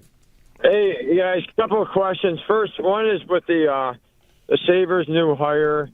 I'm not sure if you know, who did he replace? Nobody. He got a new job. Yeah, new title. He got a new job. All right, and then I was told, too, like you guys, I think Shanahan was out there. Like, is this guy a big name? Is he another mistake hired by Pagula, or do you feel that this is going to benefit the Sabres? If so, how? And then one other comment. On Cook, do you think he's going to hold out like T.J. Watt? Do you think? And if he does, are we in concern as a fan and as a media member? I'll hang up and listen. Thanks. I don't think he's going to hold out. No. So That's all. I don't think he's going to hold out. I think he's going to try and play for a contract. And if the Bills are not going to pay him, this is a point to start to get to. Can I get anybody else to sign up for what I would like to sign up for, which is if they're not going to pay James Cook and not going to give him a second contract, to never spend a second rounder on a running back again? If the ceiling is the term of the deal, that shouldn't be your pick. Best case scenario, he's amazing. We don't want to pay him that much. All right, well then don't pick that position. Pick a defensive lineman. Pick a defensive end. Pick a receiver. Pick positions you want to extend. Is that not base level stuff? If they have this philosophy, though, of we never want to give a running back a second contract because of where that player is in their career, is it more important to them to hit on the pick? No. Because this guy, we need to count on the second he shows up and for the entirety of his rookie contract. They didn't even do that with Cook. They end up getting... Well, they got there eventually. They got 2.5 years of Cook on a 4-year deal if they let him walk. Yep. And if they let him walk, who do they turn in the job to? Ray Davis? Can you just get that guy in the 4th round? Because if you can just get that guy in the 4th round, then don't spend a second. And if you're going to not turn it to Ray Davis because you need a guy and you draft another guy in the 2nd round, then don't draft one in the 4th round. Well, the other two guys they did go to right away. Singletary and Zach Moss were right in. That's right. And Moss lasted a year? 2 years. 2 years? Or a year and a half. Gone. Whatever it was. Singletary did everything they asked and did not get re-signed. Like, if you're not going to value the position enough to re-sign it, I'm okay with that. I would start in the 4th round. I would start really thinking about start your evaluations of running back with 4th rounders. But that's what I mean, because then in their minds, they're not, for the contract extension point, it's definitely correct. But do they feel they can trust relying on a number 1 with draft picks like that? Because if we're going to have our starter always be on a rookie contract at this position, then how likely do we think we are to land that in rounds 4, 5, 6, and beyond? I mean, I think at that position, pretty likely. I think at that position, you should think you're able to do it. I don't know. I guess, but we have these tendencies. I think we know what they like to do. They like to spend a day 2 pick on it and then not re-sign it.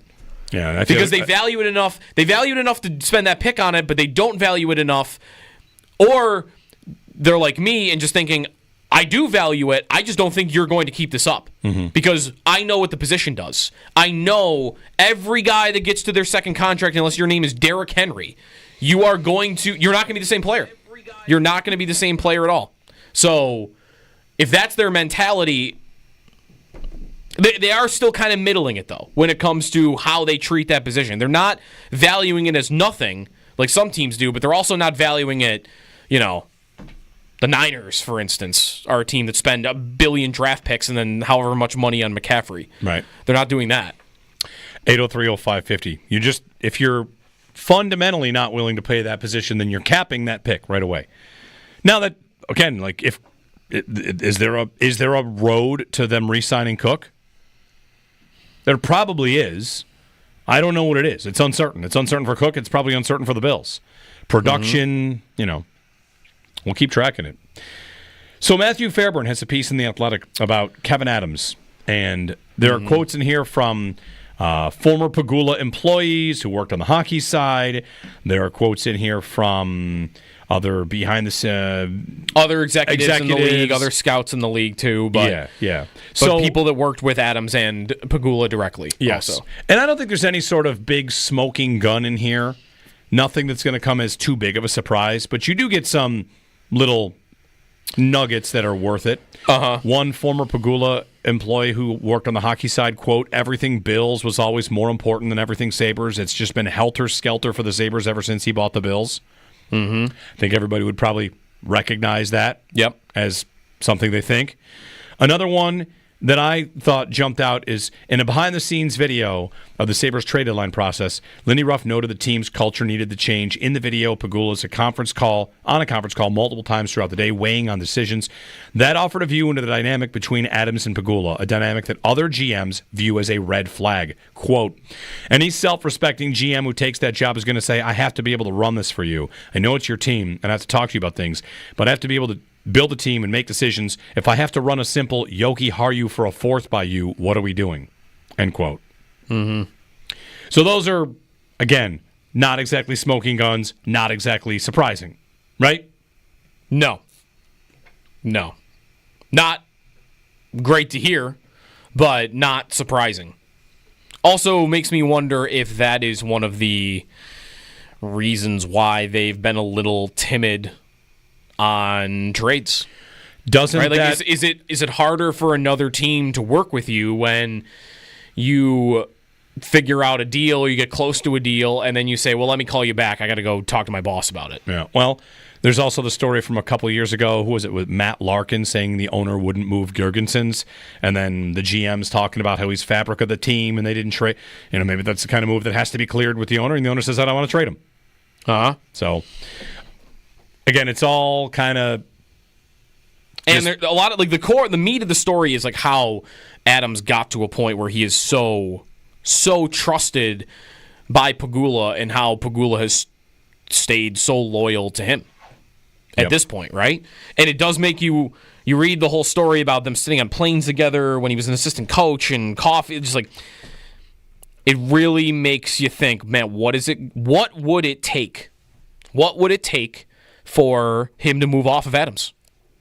Because this is not a normal, not to say this never happens.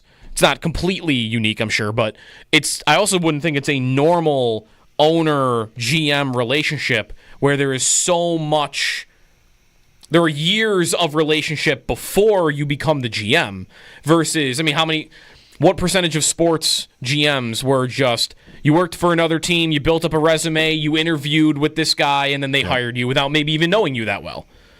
Yep. That's more of it. So the other part of that is, though, when that person, think of Jason Botterill, think of, other GMs, Tim Murray. When it's time to move off of them, I'm good cutting bait because I didn't have any previous relationship with you before you were the GM. This is all about you being the GM. Adams, it's more than that. It's more than him just being the GM. It is years of trust and experience together. So with that being said, now what does it take for him to get fired? Because it's not the same as another GM. It's different. Right. And there's also, to me, there's always reason to think if the owner of the Sabres wants this relationship with his hockey GM, then I think it's also reasonable to think that he would operate the football team the same way. That team's successful, but he values that with hockey. Wouldn't he value that with football? Whether that's McDermott and Bean, McDermott or Bean, I think that's a big part of it. Anytime we get a call, fire McDermott and hire Ben Johnson, I think, I don't know if the owner's going to feel like he can trust Ben Johnson in the way that he trusts McDermott and have the relationship. They built a relationship over years. So it's a big part of that conversation for me always is I think the owner values the relationships he has with his GMs and coaches. And for the Bills, that's a little bit different because there's two men, and they don't report to each other. They each report to Pegula, which means that they would each have a relationship with Pegula. And I don't know about their relationship with each other because that kind of, they work side by side. So to me, there's a little bit of context to take from this piece. And you think the Bills are running entirely differently? Because I don't think they're running entirely differently. The success is obviously vastly different. And what they're willing to invest is obviously different. The resources is maybe the other point. Right. Well, that's another thing that is kind of pointed out here is the difference in resources from the first couple of years where, it's even in here about how he allowed them, like, go after Zach Parise. This is like 15 years ago now. Like, go ahead, empower them to go when he whatever signed it takes. for $98 million, right? Right, with Minnesota. But whatever it takes, go get guys like that, adding scouts, adding all the stuff that happened early on, and it just feels like it went from all of that now happens with the Bills. Yeah. But there's not a lot of evidence to say that happens with the Sabres anymore at all. Yeah. Now, it went from that to trade for Ben Bishop to make sure we're at the floor. Right. The 6 years in a row or 5 years in a row, they've been $6 million or more below the cap. Only team in the league. $30 million of unused cap. What they're also using on, not even counting in there, is Ben Bishop. And Johnny Boychuk, by the way. They did trade for him. Don't forget that. 803-0550. So, it's interesting. I don't think it's shocking, but there's good context in there, and you could start to pull, your own kind of conclusions. Mark in Buffalo is next up. Hey, Mark. Hi, guys. How are you? Good. Good. I want to talk about James Cook, okay? And I think what you said about running backs in general, they don't pan out after the first contract, but I don't think the Bills deliberately do that. However, with Cook, he had a really fantastic year this last year. And, that doesn't mean he's worth $15 million because who's trying to compare himself to, work harder, they work 4 downs, and they have better accomplishments. But if you're looking at 2023 production, I would think the max he should get is 8, maybe 10 with incentives. So if you want to stretch it to 12 with incentives, you're not all guaranteed, like he plays and he gets a minimum number of touchdowns, et cetera, I think that would be okay. But, there's always the danger that he's going to take the contract and play okay for a year or two, and he's going to be garbage. So, but if you do it as incentives partially, then you can tell him if he craps out in 2 years, you just get rid of him. We have some prospects in the draft look pretty good. Be able to get them. All right, Mark. You're like up to 12. The thing I hope happens in this process, and I don't know how public the negotiations ever will be, I want to know what the Bills are willing to offer him. That's all I want to know. And I don't know when we're going to get that or how we're going to get that, if we're ever going to get that.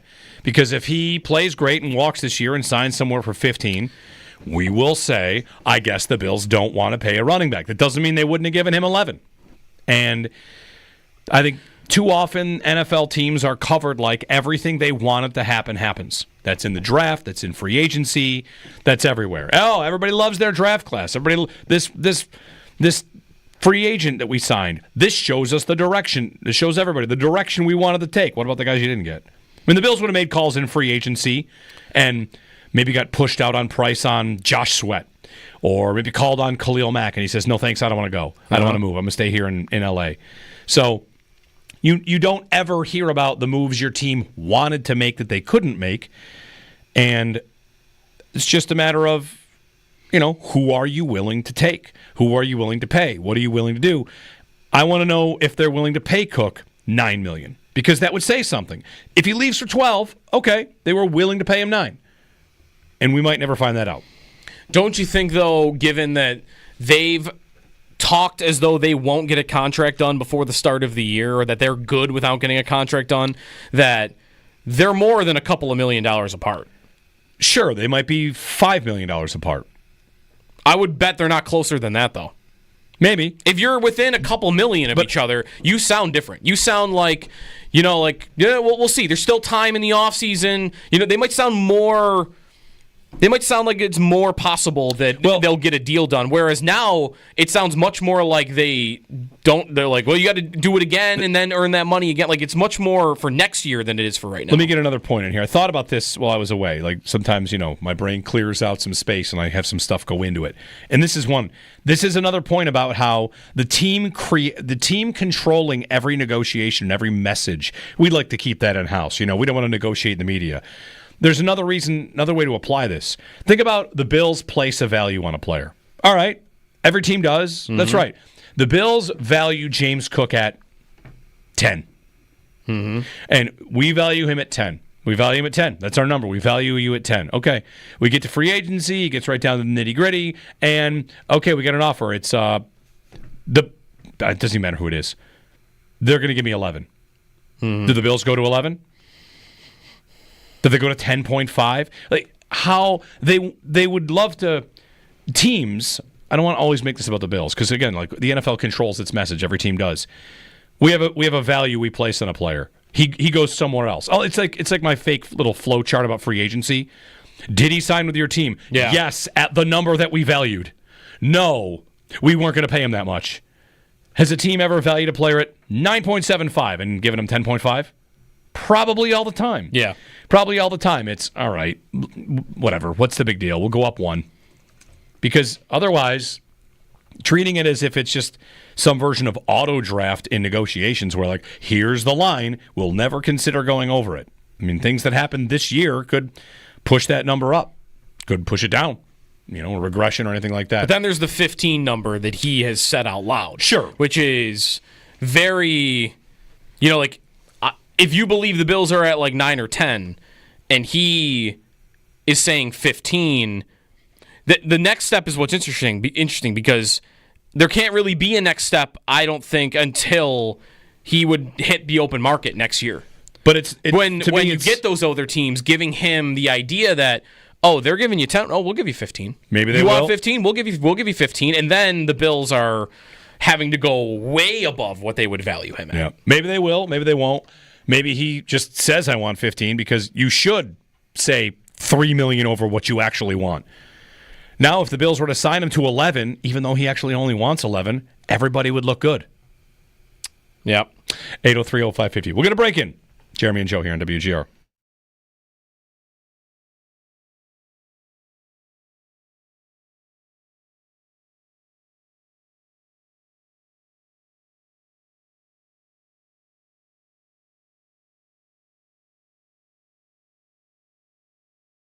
So, Kekalainen, what is he provably going to do? That might be tough. But if he's just going to walk in the room and say to Kevin Adams, yeah, you can't make that trade. What are you afraid of? Do it. Yes, right. Like that's in my mind like his value. Yeah. Is Adams on the fence about any sort of big decision like that, and that this guy, would be saying like, don't be afraid to do this deal. Pull the trigger. Come on, let's do it. Jarmo Kekalainen, director of YOLO, is what this is. He basically is going to Kevin Adams like, bro, what are we waiting for? Yes. Let's make some trades. Right. All right. Even if that's true, that's probably the rosiest version of it. That is definitely the most positive way of looking at this. The flip side of that, or the other side of the coin on that would be, if true, and I think the most cynical way to look at it would be to say, wait a minute, so you're telling me that they hired a person to tell the GM when to actually pull the trigger? Why does anybody need someone to tell them to do that? Like, that'd be the cynical side, to say, why does he need help with that? He's had the job for 6 years. Is it 6? Is it 7? I lose track of how many years it is. This will be year 6. Year 6. This will be year 6. Year 6. He's had the job for 6 years. And at this point, he's a senior GM. He's one of the longest tenured GMs in the league. I mean, whatever. He's had the job. The idea that he needs someone to hold his hand, again, this is the most cynical view of it, is a bit of a sell. Either way, I think it's fine. A guy with experience, a guy that's been in the league, does it matter that he's Finnish? Is there some sort of, they want maybe more international flavor? Who knows, right? These relationships, I think about relationships like this all the time because when Ralph Kruger was hired, okay, his players loved him. They wanted to go that direction. Of course, he was not a very good coach, but he had players that really respected him, and they felt like he was loved by players, and he was up until the day he got fired. So do they want someone that carries a level of, oh, yeah, I know Jarmo. Jarmo's a name in the league. He has been a name in the league for quite some time. I think he was given plenty of credit for what happened in Columbus. You painted the picture of it being an imperfect market that he was respectable in, and I feel like he made the playoffs 5 times. The thing I would say about this series and Florida and how it's been Florida, Tampa, Florida, Tampa. Part of that's due to the playoff format. We're doing this. How many years in a row does the NHL need to see a team come out of the Metro and get walloped in the conference final because you have? It's basically like you have a tournament of the SEC and a tournament of Metro, like the Patriot League. The better division continues to win because the format is set up so you get someone to come out of a much weaker much weaker little bracket. So that's right. The last time a Metro team made it to the finals. Has it even happened in this format? Washington 7 years ago. Okay, 7. And the time before that was? Pittsburgh a couple times. So there was a 3-year span there where they did. But since then, Boston, and then 6 years in a row of Tampa 3 times, and then Florida 3 times. Yep. So, yeah, I mean, it also kind of makes the conference finals less interesting. I mean, definitely does. How many times, it often actually has been Carolina, hasn't it? Carolina had that streak going of 15 straight losses in the conference finals where, why are they getting to the conference finals? Because you're kind of maybe inflating. You go back on their history and you look at Brindamore's history as a coach, like, oh, this guy's made it to the conference finals 4 times. Well, how impressive is that if you're always going through the weaker end of the bracket? Because you're proving every time you get there, you're not on this level. You're not as good as Florida. You're not as good as Tampa when it was them. You're not as good as Boston when it was them. Like, the Hurricanes have been the class of the Metro, and what is that good for? The 4th best team in the Atlantic? Yeah. So they kind of get this free pass to the conference finals, and they just get wrecked every time, which just happened again. And it could have been the Leafs any one of these years, but they get beaten up by this format, which has them have to play Boston or Florida or Tampa every single year.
The instant trivia ready. Jesse Pegula has lost. I saw in the 4th round of the French Open. I saw early she had a couple of unforced errors, and it was like kind of close early on, and a little bit of a red flag. Like, this is not supposed to be close. They had it was like 15 minutes, this final game here that went, because they had like 7 break points back and forth, and she had the advantage. 5-4 in game, so she wins the point, and she gets it to 5-5, and the ball lands a hair outside. Like, very nearly got that to the final game. So she came super close. But also, we're not calling the French Open anymore, we're calling it Roland Garros. Okay. They want to change the name because they want it named after the venue, I guess, like Wimbledon does. Really? Or whatever. Yeah. Okay. Like, if I hit info on our TV here, it doesn't say French Open. It says Roland Garros. Roland Garros tennis. Yeah. All right. So I don't know. I got some NBA trivia for you. We got the finals coming up on Thursday. Game 1 between the Pacers and the Thunder. Neither team has ever won a championship, so someone will win their first ever. Good. Can you name the other 9 NBA franchises that have never won a championship? Yes. Memphis. Memphis has never won a championship. Feel good about that one. Yeah, no Grizzlies titles. Hold on, let me pull up the list of logos.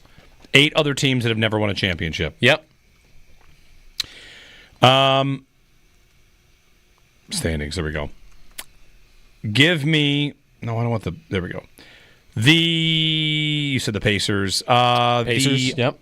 Orlando Magic. They have never won, correct. They made the finals, they've never won. With Shaq, right? That's right. Shaq and Penny. The Charlotte Hornets. Correct. They have never won a title. Okay, nor come close ever. I've got a couple guesses I'm going to put off for a little while here. The Clippers. They have never won. Some of these, you got to be careful going back to the 50s. Right. The Pelicans. The Pelicans have never won. They also did not exist in the 50s. Yeah. How many I have left? You have 5 left. Okay, 5 left. Yeah, there's one team in here that isn't listed because... Although, do they have another one? There's a Rochester NBA championship. Right. The Timberwolves. The Timberwolves are correct. They've never won before. Okay. Nor did they with a I have four to go? Yes. Okay. The Washington Wizards. The Wizards are incorrect. Now they won as the Bullets? Believe they won as the Bullets. How long ago? That was in 82? 1978. Okay. Well, a little more modern. That's right. I knew I was going to get one wrong in that neighborhood. Yeah. All right. Yeah, the Washington Bullets beat the Supersonics in the Hawks. 7. The Hawks are also not listed here because this is tough because I'm asking no. Hey, this team won a title in 52 when they were That's what I mean. The Atlanta Hawks' first ever team was Buffalo Bisons. I don't think they won as the Buffalo Bisons. When did they win? They won in 1958 as the St. Louis Hawks. Okay, so the Atlanta Hawks. I should have known that. The Suns? The Suns are correct. And the Kings? The Kings are incorrect. That's Rochester. Okay. The Kings are not on a list of teams that have never won a title because they won as the Rochester Royals in 1951. And then the other guess I would have would be the Nets. The Nets are correct. Okay. There's one more team you missed. Oh, I missed one more team. That has made the finals. And never won a championship. Never won a championship. That team... Pretty famous finals, I think, too. Okay, the Blazers. Nope. Utah. Oh, the Jazz. The Jazz have never won a title. They made two finals. Both against... Jordan. They lost back-to-back. The Bulls, yep. When did the Blazers win? I think they won one with Bill Walton. I think they actually won as Portland. Yeah. Okay. Bill Walton in the, here we go, 77. Okay. There you go. Those are the I didn't get any wrong before I was born. That's correct. You did not get any wrong before you were born. Right. This will be the third team to win their first title in the last 5 years. And the NBA. The Raptors did. The Nuggets did. The poor Pacers. It'll be stunning. Hey, we just watched a stunning upset in the French Open. That's one day. Yeah. This is. It will be incredible if they. I want to say if they even get to Game 6. I think it would be a victory. No, not to get to Game 6, but it'd be a surprise. If you look at the series odds, the lines, sweep and 5 are big favorites. Oh yeah, if they win 2, it would be a stunner.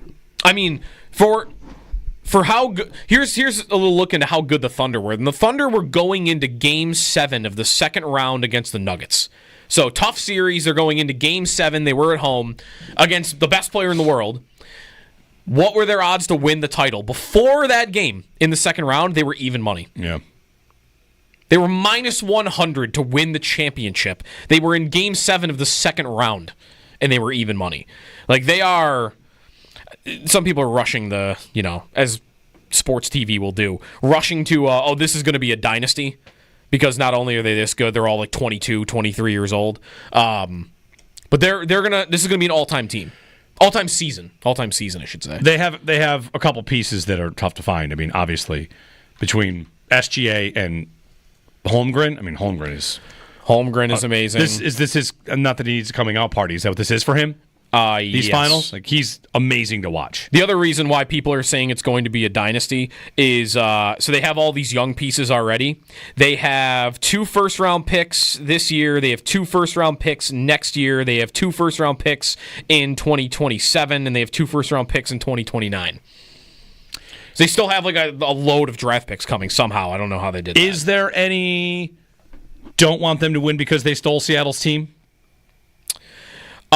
No, I don't want them to win because I think SGA is not a great style. A free throw merchant? I hate it. I hate watching him. So I don't want to see that get rewarded. I think enough time has passed, right? They left Seattle 15 years ago, more than that even. It's got to be more than that, I think.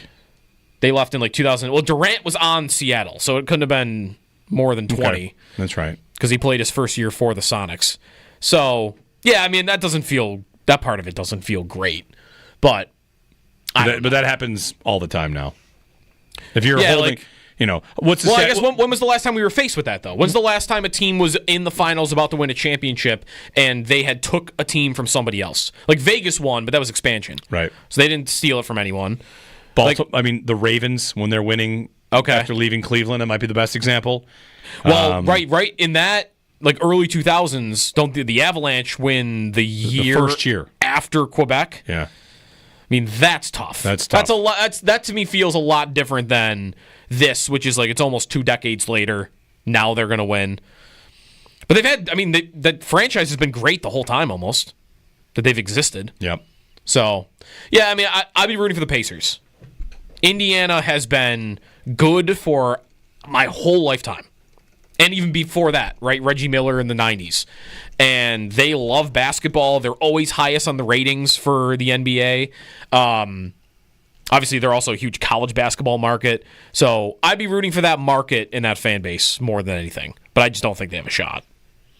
Extendo Sports coming up. Jesse Pagula bounced out of the Roland Garros tennis, formerly known as the French Open. I don't. It doesn't roll off the tongue. Bounced out of the French Open in the quarters. This is a big upset. This is worse than when the British Open went to the Open Championship. Wasn't it always that? No, it used to be the British Open. I thought it was the Open Championship forever, and they just... I think they officially used to say British Open too, though. Didn't they? I don't know about that. Maybe. They might have rebranded to say, like, excuse us, this is the only one. This is the real one. All right, Extendo Sports coming up. We'll wrap and pass things off to the Northtown Automotive Extra Point Show coming up here on WGR.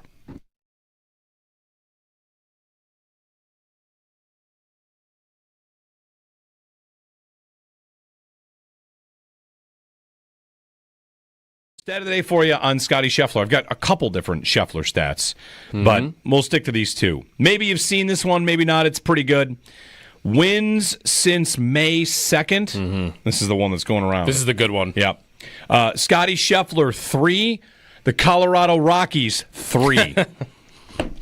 Rockies have played 28 games. They have 3 wins in 28 games. Scheffler has 3 wins in 4 events. So Scheffler and the Rockies, each 3 wins since May 2nd. And then one other thing about Scheffler, I like this one. This came from Justin Ray, who is head of content at TGL, Athletic, Sky Sports. He's all over the place. Golf guy. Win percentage when leading after 54 holes. Mm-hmm. Because once Scheffler got that lead on Saturday, you're like, well, this tournament's over. Scheffler's pretty good here. I don't think you're allowed to call Scheffler boring or ruining golf by winning as much as he has, which he's won a lot. Yeah. And he pulls away, and he seems inevitable. His win percentage in the last 40 years, leading after 54 holes, is 75%. And there are only 3 better. Tiger. Which is he's probably like 98. 95.7. Yeah, of course. It's unbelievable. You want to talk about the most boring golfer of all time in a good way. Tiger winning 95.7% of the time when leading after 54 holes. Mickelson is third, 76%. And what was the time period again? It's last 40 years. 40 years? To have done it 10 plus times. Who has the best win percentage? Is like Nick Faldo going to be on that list? Ernie Els. So right. Woods, Els, Mickelson, Scheffler. Scheffler's at 75%, just behind the other 2. And then, of course, there's Tiger at 90. So, this is boring. This guy's winning all the time. Like, Tiger did that quite a lot. Yeah. So, he's not as, emphatic, though, in some of, like, you don't see the crazy fist pumps from Scheffler, maybe, that you did from Tiger. No, that's right.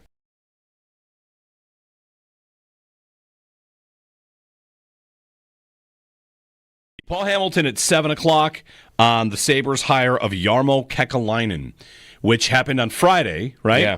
And what time on Friday? Were you still here? No, it was after we were gone. It was during the Extra Point Show, I believe. All right. It happened. So this is our first chance, both of us, to really kick around this idea on the air here of Jarmo Kekalainen, which is, as a hiring, should I have the official title here? I probably should get this. Senior advisor. Okay. Yep. So they've hired a senior advisor and a special assistant. Basically, Kevin Adams with Jarmo Kekalainen and Eric Stahl has other bodies, other minds to discuss things about how they're going to do whatever, everything they do with the team. How they're going to move forward, their sounding boards, or they give feedback, or they make decisions. They can be part of a group think more idea. And I think that's good. Without going any further, more minds, more people that have knowledge of the game being in there is probably good, right? That's an easy one. The question from there is, will it be any different? Will anything really provably be different, and could anybody have expected anything better than what they did, realistically? I don't think you could have. I mean, they tried. It sounded like they tried, right? It sounded like they tried. They wanted to talk to Lou Lamoriello. Maybe they did talk to these guys, but they couldn't get them to do the job. Lou Lamoriello, Ken Holland, whoever else they might have talked to. Ken Holland, who took a GM job. Right. So probably wasn't ever going to consider a job where he's just an advisor. You're not in the ball game with a guy like that if he's thinking he can get a job like that. Yeah. Maybe Lamoriello, you thought you could get in it because he's 84 or whatever he is, and probably thinking he can't get another GM job. But that he came here for his Nexus interview, and then that was it. This was better than I thought they would have been able to do for this role, and there could be influence on how Kevin Adams does his job from this individual.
So they have the Champions League trophy at Roland Garros because PSG just won the Champions League. Yep.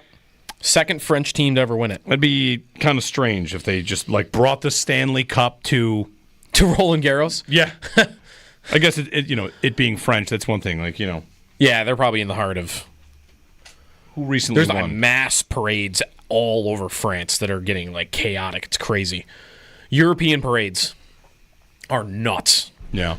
I guess I didn't realize that the Champions League would be that big a deal for Paris. I think it'd be bigger for them than... Haven't they won their league 9 of 10 times? Yeah. At this point... Finally winning the Champions League. That's the thing to do. All right, what else is going on? James Myrtle from The Athletic just wrote a comprehensive article on all potential landing spots for Mitch Marner. How far down the list do you think you have to go to get to the Sabres? 25th, 25. When you weren't here, we went through the live odds, and they were 33 to 1. It was pretty bad. It was behind 22 teams. Yeah, I guess Myrtle has them behind 14 teams. But they're, not even. He ranks the top 14, and then there's just a group of probably not going to happen. And the Sabres are one of those teams. Great. So. Great. Carolina, he's got as the most left. Oh, that'll be fun. Who did I see? Carolina, LA, and Utah. Utah makes sense because what do new owners love to do? They love a splash. Who did I just... that dude's going to offer him $16 million a year. No, I just saw a team that I thought... Vegas? Vegas. Vegas is on one of his most likely, too. I'll go to Vegas. Everyone goes to Vegas. Mm-hmm. They might have some money coming up, too, if Eichel doesn't resign. That's why they'll do it, because they know Jack's going to leave and go to Boston. So they're going to go Marner. All right. And then Toronto will spend $10 million on Sam Bennett. Yeah. That is 1,000% going to happen, right? The Leafs are going to go nuclear on a contract for Sam Bennett. That's what they think they need. Totally. He is from Ontario. I mean, he played for the Kingston Frontenacs. He's from what? Sam Bennett is from Holland Landing. Okay. East Gwillimbury is what it says. Okay. Yeah. Well, Holland Landing is where he was born. It's South Central Ontario. Okay, so yeah, Toronto-ish. Yep. It's in York. Okay. This is where I pretend I know where York is. Apologies. I'm just looking for a regular map. Where is it? South Central Ontario. That's all I've got. All right. Yeah, Richmond Hill. Okay, above Richmond Hill. North. He's from north of Toronto. All right. Sam Bennett. Have fun. Enjoy your time in Toronto. Mitch Marner to Vegas is going to... I would say Sting. It's going to be fine. I mean, at no point would... I'm so numb to them just landing every top player they could... They got Eichel, they got Hurdle, they got Hannafin, and these are all after you thought they were out of money, by the way. They're playing a different sport, really. The way that they Trade off draft picks. Sure, yeah, you can have some picks. We'll take your best players. Mm-hmm. What else? Let's see here. It was a big day in the chat on YouTube. Oh, yeah, who's our winner? Who's our champ? The chat now gives out crowns. Yeah. To the top 3 commenters. I did work my way up to number 3 multiple times. I don't think you should be eligible to win. What are you talking about? Why not? I can chat. We know you're going to be present on the show for 4 hours. That's not a question. Yeah. You know what? Nick and Depew, I see listed number 1. You're number 3.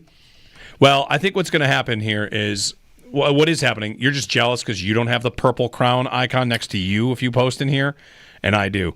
First day back from vacation, hosting the show, getting the 3 spot in the chat. See, what I'm interested though, it's a podium. Thank you. Thank you to Nick for pointing out this is a podium. What are the tiebreakers on these? Because Nick and Depew, number 1, through Calvin Shepard, E4P. 6 people all have 300. Yeah. Well, hey, so how come you get 3rd and not AC Man? They're just being better than everybody else. It's a good question. At commenting. I wish I had answers for you at this point. I've done extensive research on this over the weekend. Some of us need more control over this leaderboard. It's about culture, some of us are born winners. Some of us have it. It says the bronze winner here. Podium. It's not bronze. I'm on a podium. Are you on the podium? I didn't think so. The bronze winner. You're on the podium that's like 3 inches off the ground. I'm up there. Me and Nick and Depew and Jay Bud, we're spraying the champagne on each other. You can't drinking out of a boot. That's what they do when you're on the podium. The 3rd place winner? Sure. Is doing champagne? Yeah. No, they're not. In what? In Olympics? It's my first ever race. I'm on the podium, my first one. F1, actually, they do that, don't they? They do. The 3rd place winner does that? It depends. Speaking of F1, you gonna watch the movie when it comes out? Probably. Brad Pitt? Yeah. My F1 interest has just waned so much in the last 2 years. I don't even know if it's all gone for me. All of it. Maybe the movie will fire it back up. I don't know. Marco Rossi's name hot in the rumor mill. Unless his camp produces the ask in his next contract, it'll be a roadblock for the Wild. You've seen some linking the Sabres to Marco Rossi? He's the guy that everybody wanted them to draft when they drafted Jack Quinn. That is correct. And he missed a year because he had COVID. He missed a year. Complications. Complications were going. Yeah. He missed a full year. Yeah, he looks pretty good. So is very quickly, Jonathan Toews is coming attempting back. A comeback. Yeah, he had long COVID complications also, but he's going to try to come back. We're back tomorrow. Thanks for calling, texting, tweeting, all that good stuff. Northtown Automotive Extra Point Show coming up here on WGR.